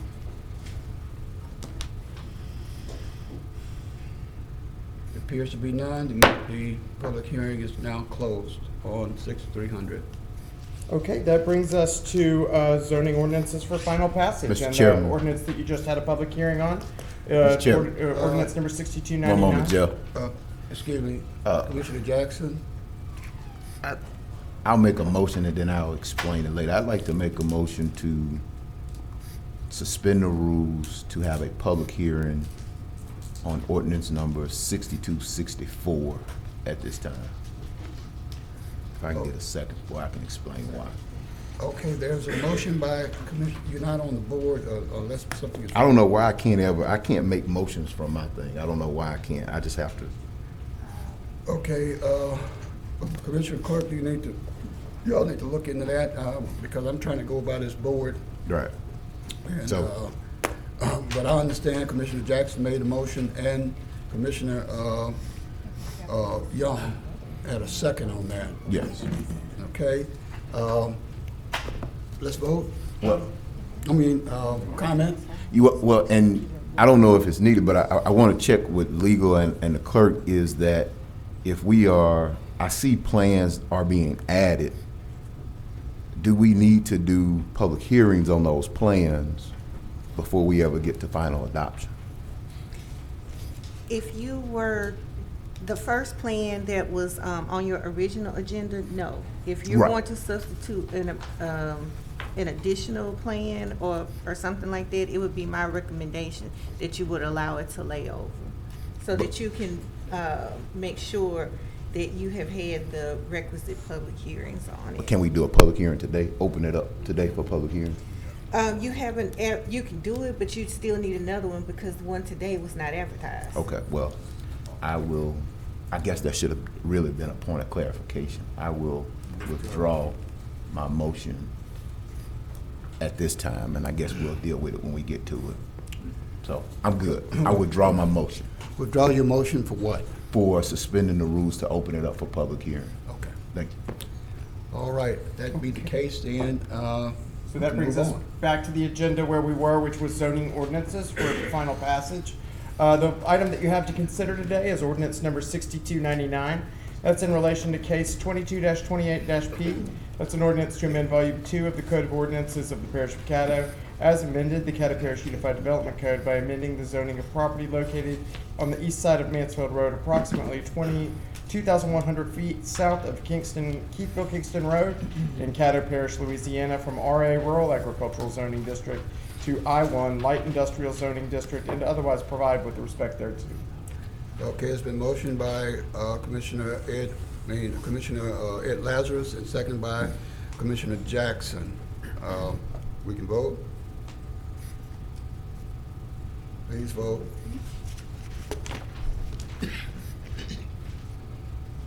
And that motion carries with 12 in support, none in opposition. That brings us now to ordinances for final passage. And the first item you have is ordinance number 6264 of 2022. That's an ordinance amending and reenacting ordinance number 5111 of 2011, reapportioning Caddo Parish into 12 commission districts, enumerating the constituent precincts, respectively comprising the commission districts, and otherwise providing with respect thereto. Remove my motion. Huh? It has the motion on there. Yeah. Oh, I'll make a motion then. I motion to postpone. Second. Yeah, that's what I was trying to. Motion to postpone. Okay. Motion to postpone by the chair and seconded by Commissioner Jones. Are there any questions? Gotta give a date. Or statements? Did you have a date? Gotta have a date. Okay. We have Commissioner Jackson. Yes, I'd like to make a substitute motion to postpone and set a public hearing on the 6264 for February 2nd. Second. Did I say that right? Okay, it's been motion and second as a substitute motion to postpone and have a public hearing. And have a public hearing. Oh, it's not a meeting. Well, the next commission regular session. I'm sorry, I'll just do that. Next commission regular session. For the next commissioner regular session. Okay, any questions? Okay, Commissioner Johnson. Yeah, my only question is, does that give time for the ones that are not on here to be added to? Or does it need to be the 16th? That's why I'm asking legal. The 16th would be fine too. I mean, because basically, commissioners, what you all are doing, you have one plan in ordinance 6264. Because of the nature of this particular item, you're not going to be able to amend just certain parts of it. You're going to have substitutes for other plans to be passed. And you need to have some forum for some kind of hearing on any of the plans that you pass. So what I'm looking at, I see 3 plans right here. There are 3 plans on here. I think there may be at least one more. No, there's 2 and a third one coming. Okay, so. So that's what I'm asking. Is it the 2nd or is it be the 16th? The next meeting the next regular meeting would be the 9th. And then your meeting after that, I believe, would be the 23rd. All right, so those next 3 can be added to the 9th. Okay. That's what I'm asking, to make sure. Yes, they can be added. Commissioners, let me make a suggestion in this particular case. If you wanted to suspend your rules for the way that you normally take these motions and vote because you have separate plans, and consider them all at one time to make sure that they're all on your agendas for public hearings and final passage, and vote them down kind of like you do when you're selecting a board member or an officer, that would give the widest range of time and making sure that all of these have a public hearing or advertised to the public so that they can come and voice an opinion. All right, so with you saying that, the 9th would be too soon, it would have to be the 23rd. It's fine. I'm just, based on what you just said. That's fine. Because we don't have another meeting in between that time. The date is not my call. That one's yours, but that would be the procedure that I would just suggest in whatever time frame you all are comfortable with. Okay. If the 23rd gives us more time, then is that what we're suggesting?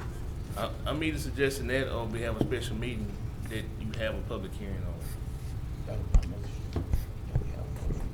Okay. So that's what I'm asking. You can do, but you still gotta have a public hearing between the time it comes up on here for us to vote on it. So either we do it February the 9th, but you gotta have a special meeting before that time, or you do it on the 23rd, or you can do it on the 16th. But you still gotta have a public hearing on it. Well, why don't we do it? Why don't And I we know do a there's three compromise and say that's 16th? coming, that's not on here. Why don't we do a compromise and say 16th? You said the 23rd, you said the 9th, and then you said the 16th. For the public hearing? For the public hearing. And then vote on it on 23rd? Vote it on the 23rd. And commissioners, let me, let's see, your next, okay. Never mind. You can actually add them on the 9th, and then vote on them on 23rd, and you won't have to have a special meeting if you do it that way. That's kind of what we're saying. Oh, no, I thought you had said the 2nd of the 9th. I mean, we're gonna basically, I assume we're gonna postpone on the 9th. Yeah, I'm saying postpone, but we gotta give a date in which. Right, but I can't predict what we're gonna do on the 9th. But I just knew that there was 3 more that's not on the list, so. Right, but I think that motion sets the path forward to that. Okay, now what is the motion? To postpone and have a public hearing on February 9th. And set a public hearing for February 9th. Okay, so that's your motion and seconded by Commissioner Jones. Yes, sir. Is that it? Yes, sir. Okay, are there any other questions? Commissioner Jones? I'm good. Commissioner Hopkins? I'm still thinking, hold on just a second. Okay, let's be sure, we've got 3 plans right now. So we're saying we've got other plans coming? Yes. Yes, you got 2 in your email already, and there's another one coming. So we will introduce again, basically, with all the plans on that work session, and then be moved or not moved, then lay over 2 weeks, and come back for a final hearing and vote. Why would we have to go back to the work session? That's my. We've got to start the process again. We didn't start the process adding these other ones in there. Well, but that's why we're having to have a public hearing. It's kind of like you're starting the whole process again. You're not changing numbers or anything, but you're going through the introduction. with You're just all these adding new- maps. Is that correct? Attorney? That is correct. You gotta get the ordinance. She's saying you gotta get the ordinance. Right, you got to do you got to change the ordinance, so you're changing everything. So we started kind of. I'm missing it, but okay. Because it's not in the title that you got this, it's in the body. So we said a long time ago, you don't have to go back to doing that if it's not in the title. Commissioner, I get that, but for this particular issue, you need to go back. Okay, that's on y'all. Okay, given that clarification, where are we? February 9th, have a public hearing. Okay. Okay, it's been moved and Postpone seconded. this, we're postponing this to February 9th and have a public hearing. Okay, Mr. Clerk, do you have that clear? So what I just Commissioner heard, Johnson. from what I just heard, is that on February the 6th, we'll have this as a work session. No. That's what I just heard. May I? Okay, clarify it, please. So what I thought I'm trying to do is on the 6th is what I heard Attorney Frazier is we need ordinances to mirror these plans. And so on the 6th, I can't say what we're going to do because I think that would be violating open meetings law. But I think we're going to introduce the ordinances that mirror all of these maps on the 6th, and we're going to introduce them as we normally would. And then on the 9th, I think we will postpone to the 23rd, and everything will be caught up. So we're all kind of saying the same thing. But we got to catch the ordinances up, the new ordinances up with the maps. And hopefully there's not another map that pops up on the 5th. But you wouldn't have to postpone if we introduce them all on the 6th again. Therefore, it would be voted upon on 23rd automatically. I mean, we could take all of this and just start from scratch at ground zero. But basically, whatever we do on the 9th, whatever we do on the 6th is going to eventually be resolved on the 23rd. So I'm sorry. Since we're at the same thing, can the motion just reflect that these will be on for introduction on the 6th, and it's understood that they will be put on for final public hearing and final passage on the 23rd? I've heard that too. We can't take this to the 6th. Do you have an issue with that? If not, we need to move on. Okay. We just have to vote this down. Mr. Clerk, do you understand that motion or not? Because you need to have it documented. I could use a little bit of reassurance that what I understand is accurately intended.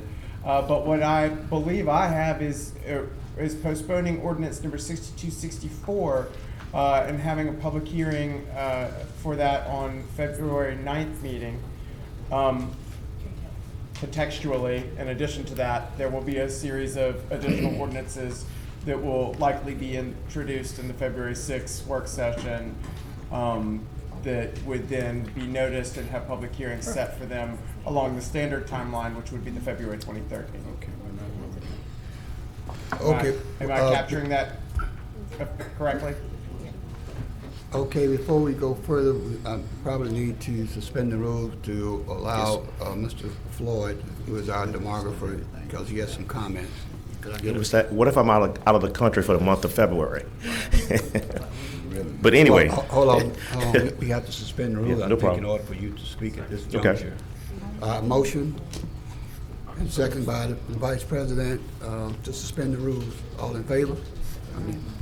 Okay, by acclamation. Thank you very much. I just want to get it straight because we've been working a little bit overtime, and as of right now, any commissioner could propose a plan. And it seems like I will be working with additional commissioners when it comes down to a plan. So gonna need some time to work a plan, do the ordinance, propose ordinances. So it's gonna have to be some type of deadline if I need to work with any commissioner to bring a plan forward. So if, in fact, that February the 6th is the deadline for plans to be proposed, then we have to talk about January in terms of working with me to get the ordinance and the documentation together to be ready for your agenda, Jeff, the Friday before, the 6th? The Friday before, as long as we have a title by the Friday. Yeah, that's good. so it's I mean, really February the 3rd. We can February the 3rd is, if it's going to be on the agenda for the 6th, needs to be, I guess, to Jeff. I'm just trying to back it up in terms of the production of the document. So are you saying that you need more time? Yeah, I was just trying to find out when is the deadline that I'm supposed to be creating a plan, then transferring it to Jeff by February the 3rd, so he could have it for the printed agenda for February the 6th. So it's technically February the 1st. So Jeff is saying February the 1st, that plans got to be created and the ordinance for to be on your agenda February the 6th. So we have to, right. So I just wanted to get that straight in terms of, because Jeff has always told me about the deadline for printed materials to be for the agenda. So plans have to be, I have to be able to have any plans, additional plans done to Jeff by February the 1st. Well, I was just trying to get that, and then you're going to vote on it on February the 23rd? Yes. Yes. Mr. President, because I still have the floor, the ordinances are what we need. If I'm understanding, the ordinances are what really is what we're adopting. The maps are really just attachments. There's the supplemental information that we need, but the ordinances is what's missing, and so we have to get ordinances that match what these maps say. Well, we do it all, so I'm Right. saying I need the map to do the ordinance, you know, right, so. But to give folks in their mental calculator about the dates, Well, we just gotta catch these if you have to ordinances do up with the additional maps. map, that needs to be part of the ordinance.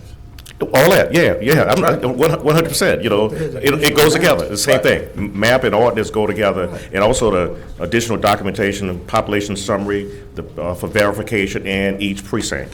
So, My question become, February 1st is a deadline that I'm hearing you say that. it's gonna have to be sooner than that for me to have work with whoever wants to be worked with for additional plans. So I'll reach out to Jeff to begin that process as soon as possible for additional plans. Well, The sooner the better. Mhm. February 1st is just 2 weeks from now. You think that's enough time, and based upon possibility of even getting additional plans is what I understand. Because I'm gonna be back down south next week. It's according to how many other more plans need to be done.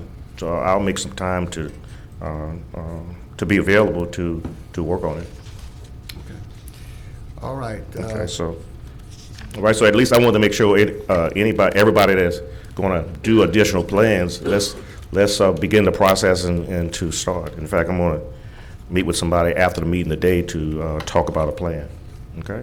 All right, I was just letting you know, February 1st is my deadline to get the information to Jeff that y'all gonna have it for February 6th, and you're gonna vote on it on February 23rd. So it'll all be posted, and it's a possibility y'all could decide on the 9th to have an additional public hearing just for the plans or so, like we did July the 27th or so for the community.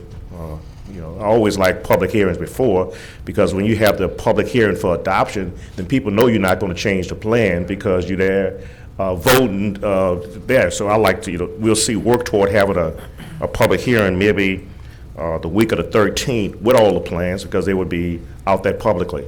So it's a possibility. Okay. We'll just try and to I'll work come toward up that. with a map on February 5th. Yeah, you know, you're going to vote and approve a plan. You're saying you're going to approve a plan on February 23rd. I was joking. I'm saying don't nobody come up with a map on February 5th. No problem at all. I was just saying that everything is going to be posted starting February the 6th. Right. Correct? Right. Because that's going to be to Jeff, right, Jeff? Right. It will post on the 6th, yeah. Yeah, I mean, it's going to be on the website, posted on the agenda, but it's going to be on the website. And just say we could decide at the meeting on the night if we're going to have a separate public hearing just for the redistricting plan outside of regular meeting for public input. But all the plans has to be in Yeah, the week before. February 1st, because that is Jeff's deadline. 100%. All the plans that will be to Jeff February 1st. I remember Mr. Hopkins, I think you had mentioned about, I guess, the logistics of, and I think Ms. Frazier said that's going to not be this time, because usually when it comes down to a budget amendment, you could do something that night. So it will not be any surprise plan on 23rd. February. Y'all going to tolerate from your rules February 23rd. Right. So it's not going to be any amending the plan after February 1st then. You're going to vote up or down or Whatever plans are there. right, okay, I was just trying to make sure, because before, when I think you had mentioned that you could have a plan the night of. So February the 1st, all the plans are going to have to be in the House. Correct? And any member between now and then could propose a plan. Take it all out. Right. You have a right to do that, right? What I'm saying, you only have 2 weeks from. Right. Not even quite 2 weeks. 100%. So we'll work toward that if there's any additional plans. All right. Okay. Can we clarify the motion so that we can move forward? Well, how about I could just make a motion to remove all of this, and we're gonna start from scratch on the 6th. Second. But it still got a, Basically, what we're gonna do is, we're gonna start from scratch on the 6th anyway. So motion to remove 6264. from the agenda. Okay. Motion by Commissioner Jackson and second by Commissioner Jones. Commissioner Johnson? By Commissioner Johnson. Are there any other comments? No, sir. If not, we can vote. Well, we having a marathon meeting today, but so be it.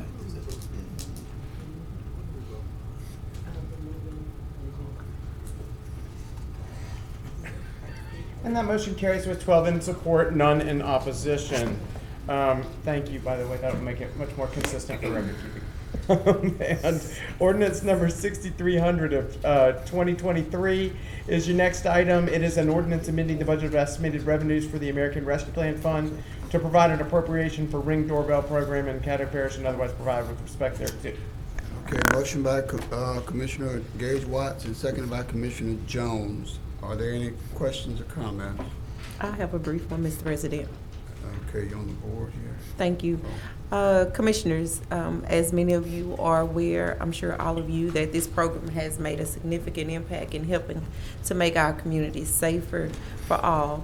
This request is to expand the program for residents throughout Caddo. While the mission is to support residents in hotspot areas plagued by violence by providing an additional tool to help fight crime, this program does not omit any citizens in Caddo and open to all who qualify. We believe that the people know their communities best, and it allows us to assist them in doing their part, as well as assisting our law enforcement agencies with an additional tool. As you know, this device will include 1 year paid subscription costs and be professionally installed by a contractor. Applicants will receive the devices on a first-come, first-served basis. They must be a resident of Caddo Parish, and they also must be at least 18 years old or older. Agree to register with Shreveport Real-Time Crime Center and allow law enforcement access as necessary. Must have working Wi-Fi internet connection on a mobile device and not already own a Ring type device. They're limited to 1 per household. And I'm asking for your support to continue providing this tool for law enforcement and service to our constituents. Thank you. Chairman, if I may, we need to unsuspend the rules and go back into session. Oh, yeah, it's been motioned by Commissioner Young and seconded by Commissioner Jones to go back into session. But did we go out of order, Mr. President? I don't remember. Or did we just open it for debate? We didn't go out of order. That's not necessary. He just brought him up at the next one. Where are we now? He just brought him up. Right, where we were. Okay, are we voting? Yep, we're voting. Okay, let's vote.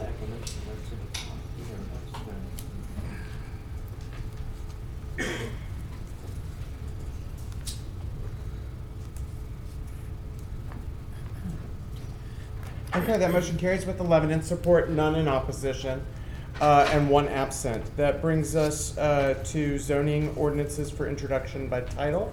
We have 1 item today. It is introducing ordinance 6301 of 2022 related to CTAP 22-4-P. That's an ordinance to amend Volume 2 of the Code of Ordinances of the Parish of Caddo as amended, the Caddo Parish Unified Development Code, to replace the terms Metropolitan Planning Commission and Zoning Board of Appeals with Caddo Parish Planning and Zoning Commission as applicable, and to otherwise provide with respect thereto. This comes from the Parish Planning Commission and is it impacts all districts. The next item is ordinances for introduction by title. We have 2 today. The first is introduction of ordinance number 6302 of 2023. That's an ordinance to amend Section 19-31 and 19-51 of the Code of Ordinances relative to purchase of adjudicated property for economic development and housing, to delete the requirement that the purchaser's plan of work be supported by the City of Shreveport's Office of Community Development and otherwise provide with respect thereto.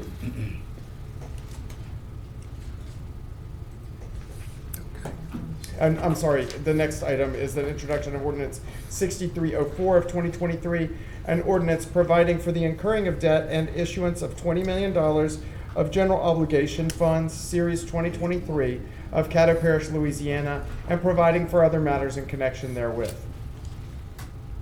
And those are the items for introduction. That brings us now to work session minutes.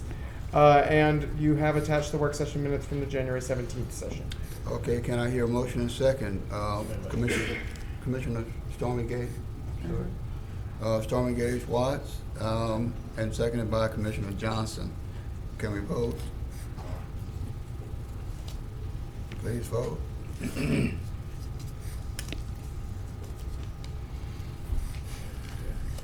All right, the motion carries with 12 in support, none in opposition. That brings us now to, well, we have already addressed the item 18.1, so we have no old business, so that brings us to new business, where the first item is appoint a member to the Industrial Development Board. Move to appoint Ms. Sheila Wembley. Second. Okay, it's been motion and second by, well, on here is Commissioner Atkins' Yes. motion and second by Actually, Commissioner Johnson. if I have the motion, sir, then I would like to make the motion that we appoint John Lorick to the Industrial Development Board. Okay. Apparently, I was on the board. Well, now it's gone. Yeah, it says appoint you. Pardon? It says Yeah, but you were on the appoint board initially. Okay. Yeah. So, all due respect, Commissioner Jackson, I'd like to propose, I'm sure Ms. Wimberly is an excellent candidate, but I'd like to propose John Lord. And if I get a second to that motion, I guess I've already had a second. You did have a second. I have a second for Todd. I'd like to speak to it when it's appropriate, Mr. Chairman. Go ahead on. Okay. Thank you all for your time. John Lork is here in the audience. He's been very patient this evening. Thank you for your patience, Mr. Lork. John has been in the real estate business in South Caddo for decades. He's very active in South Caddo's business community. He has a deep business experience, and I think his skill set would be an excellent fit for the Industrial Development Board, where real estate and rental rates are all an important part of that industrial board process. So I'd like to ask you all to please consider voting for Mr. John Lorick for the Industrial Development Board. Thank you, Mr. Chairman. Okay. Can you get a point of clarification? I'm trying to figure out was that a motion or was that a substitute motion? That should have been a substitute motion. Okay. The screen said. Okay. Well, the initial motion, when we took the initial motion, Commissioner Atkins was on the board, but you made verbal motion. Right, because my machine has a delay on it, but. Mr. President, if I may, it was on there for her on my screen. The first motion was to appoint Sheila Wimberly, and it had Stephen Jackson motion here on the board, and I seconded it. Okay. Now, Okay, I just wanted to make sure which motions we were. so his motion should be a substitute motion. Okay. And Well, either way. Ms. Parliamentarian, then the substitute motion comes up first for a vote. Correct. Right, I just wanted to make sure what order we're going in. Either way. Yeah, I just wanted to make sure the order we. Okay, there's a substitute motion there with Commissioner Atkins motioning and Todd Hopkins seconding. And comments? Oh, I see Commissioner Hopkins. Just before we vote, I want to be sure, so when our minutes come up next month, are we voting, we have two people we're going to vote on. Vote one time, vote yes for your one, and abstain for the other. Is that what we're going to do? No. Instead of voting nay, or we got to vote nay? Vote yes or no. no. We got to vote up or Okay, down. I just want to be sure, so, thank you. Okay, for this candidate, then you vote yes for the candidate, Mr. Lorick, or no for Mr. Lorick. Okay, any other comments? I see Commissioner Atkins back. I guess my board is, and then now, Commissioner Atkins, you had anything else to say? No, sir, just to be clear, if Mr. Lorick is on the board right now, Right. then if you're supporting Mr. Lorick, vote yes now, and if you're not supporting Mr. Lorick, vote no now. Yeah. Okay, well, we're ready to vote, I think, sir. All right. I was still on the Commissioner Sorry. Gage Watts is on here. Thank you, Mr. President. Happy Mardi Gras. It's after 7 o'clock.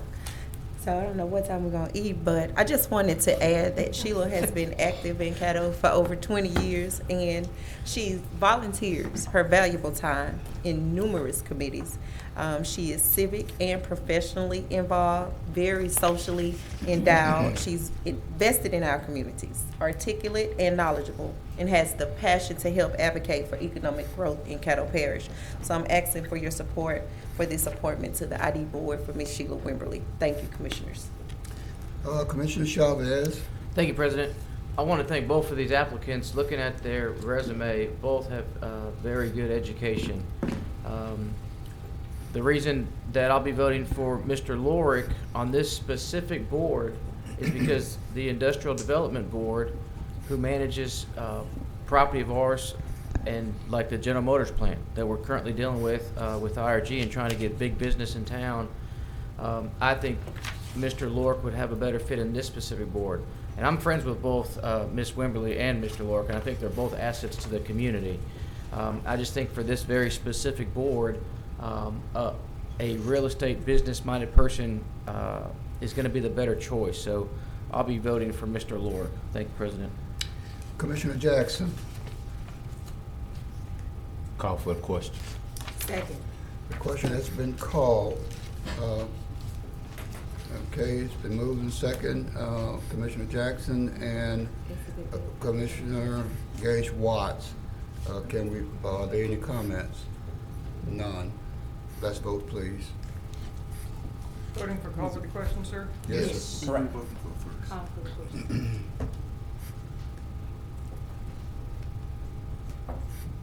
I don't get to make that motion. All right, this motion carries with 12 in support, none in opposition. So that brings us now to the motion on the floor, which is the substitute motion from Commissioner Atkins, seconded by Commissioner Hopkins, for John Lorick. Okay. And again, a vote. We can vote? You would vote in favor if you are supporting Mr. Lorick, or you would vote no if you are intending not to.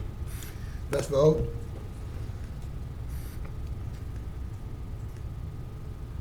Okay, that motion fails with 5 in support, 7 in opposition, 0 absent. And that brings us then to the previous motion, which is the motion from Commissioner Jackson, seconded by Commissioner Gage Watts, for to appoint Sheila Wimberly. Are there any comments? If not, let's vote. Oh, I'm sorry, Commissioner Young. Call for the question. Question called for. All debate is over. We Are we vote. allowed to? Oh, that's yes on right. both? Yeah, yeah. We voted yes for the first one. We, We voted yes for the second. I'm sorry? These are separate motions now, so yes.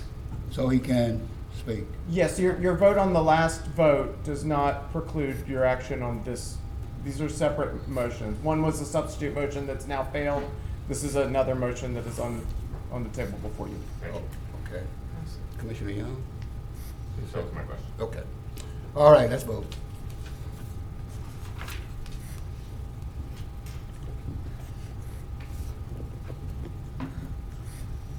All right, that motion carries with 8 in support, 4 in opposition, and none absent. Okay, welcome, Ms. Wimberly. Thank you. And that brings us now to a reappointment, which is to Waterworks District 7. This is reappointing Stephen Mikovich to Waterworks District 7 Board. And this is in District 11. Okay, I that have for a Commissioner motion by Commissioner Jackson, second by Commissioner Jones. Well, as I did it, because I don't ever see mine, but that should be Commissioner Left. Do what now? I just pressed the button because I don't ever see it. Okay, So, well, I got you. So you've heard the motion and the second. If there are no other questions, we can vote.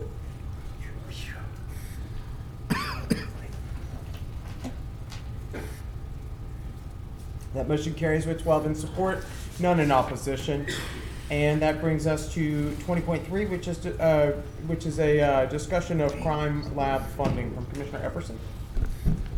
Mr. Chair, I'd like to make a motion for you to appoint an ad hoc committee relative to this situation, and I'll be most happy to chair it. Okay. Second. Do we have an existing committee that it could be referred to, or does it have to be a new Ad hoc specifically for this particular purpose. Okay, well, you've heard the motion and seconded by Commissioner Gage Watts. Are there any questions? If not, let's vote.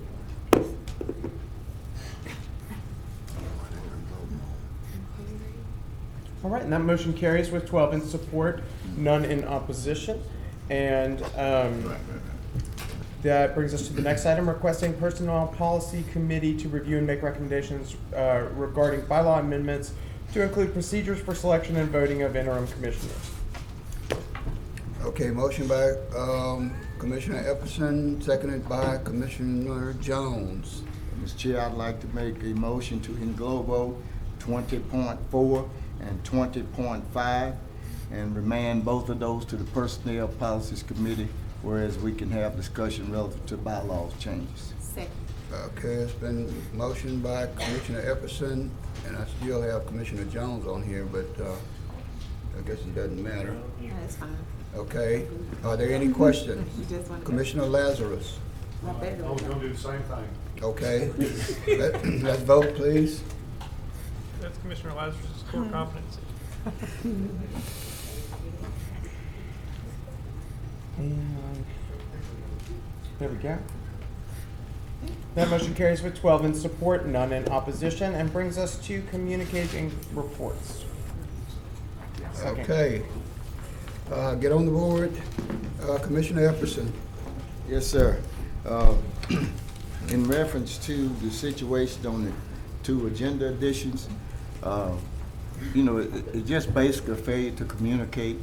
I think we should have the wherewithal to at least be intelligent and articulate and respectful enough to have a meaningful conversation about something of this nature. My intent was to lump those two items in with these, and we will have a policy and some procedures in place with bylaws where we won't have to be looking like stumbling blocks and dummies up here all the time and prolonging the meeting with basically sophomoric questions and things of that nature. Where there is no structure, there's chaos. I know Mr. Chavez, myself, Sergeant Major Cawthorn, we know structure. We had instructions on how to break your weapon down, tear it apart, how to shine your shoes, where your brass go on your uniform. Therefore, you will have uniformity. And a typical example of where things got away from us was the complete disrespect of this body when that lady got up and led the audience in the Pledge of Allegiance. This is our house. You need to exert your leadership.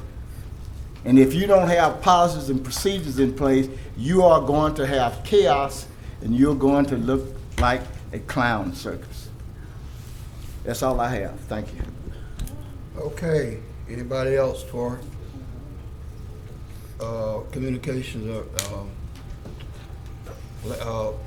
Okay, the only thing that I have is I appreciate y'all staying here. This was a marathon, but we had a lot of issues, a lot of confusing issues, and sometimes for the benefit of the public, we have to extend that time. But at least you all are the ones who's putting it up. I mean, giving up your time to do it, as well as the public out there hearing it. So again, I appreciate you. I appreciate you all supporting me on this first round here. It's been a little bit of difficult, but it's been a little bit fun too. So again, I appreciate it. Commissioner Jackson. Yes, thank you, Mr. President. I guess I'd like to get some clarification before we come back to our next meeting. We've had some conversations with Shreveport Police about providing security at our meetings. Is that something that we need to vote on as well? Or is that something that the commission president can just make the call on? Or is that something, because we have the deputies who are here, but now that the meeting is over, they're gone. And you know, when I got into local government, I got in at the city level, and I have to admit that I appreciate the way Shreveport Police, and it's probably because the chief is at the meetings, at the city council meetings, but they are there all the time. They're there until the end of the meeting. They make sure that the council members get to their cars. And I'm not saying we need to move like we're the president of the United States. I'm simply saying we should not have the responsibility of having to police this building. But look out there right now. There's no security in this building. And to back up, well, I don't know if he's there. I didn't see him. He's right there. Okay, I didn't see him. He's not in. All right. He's not in the room.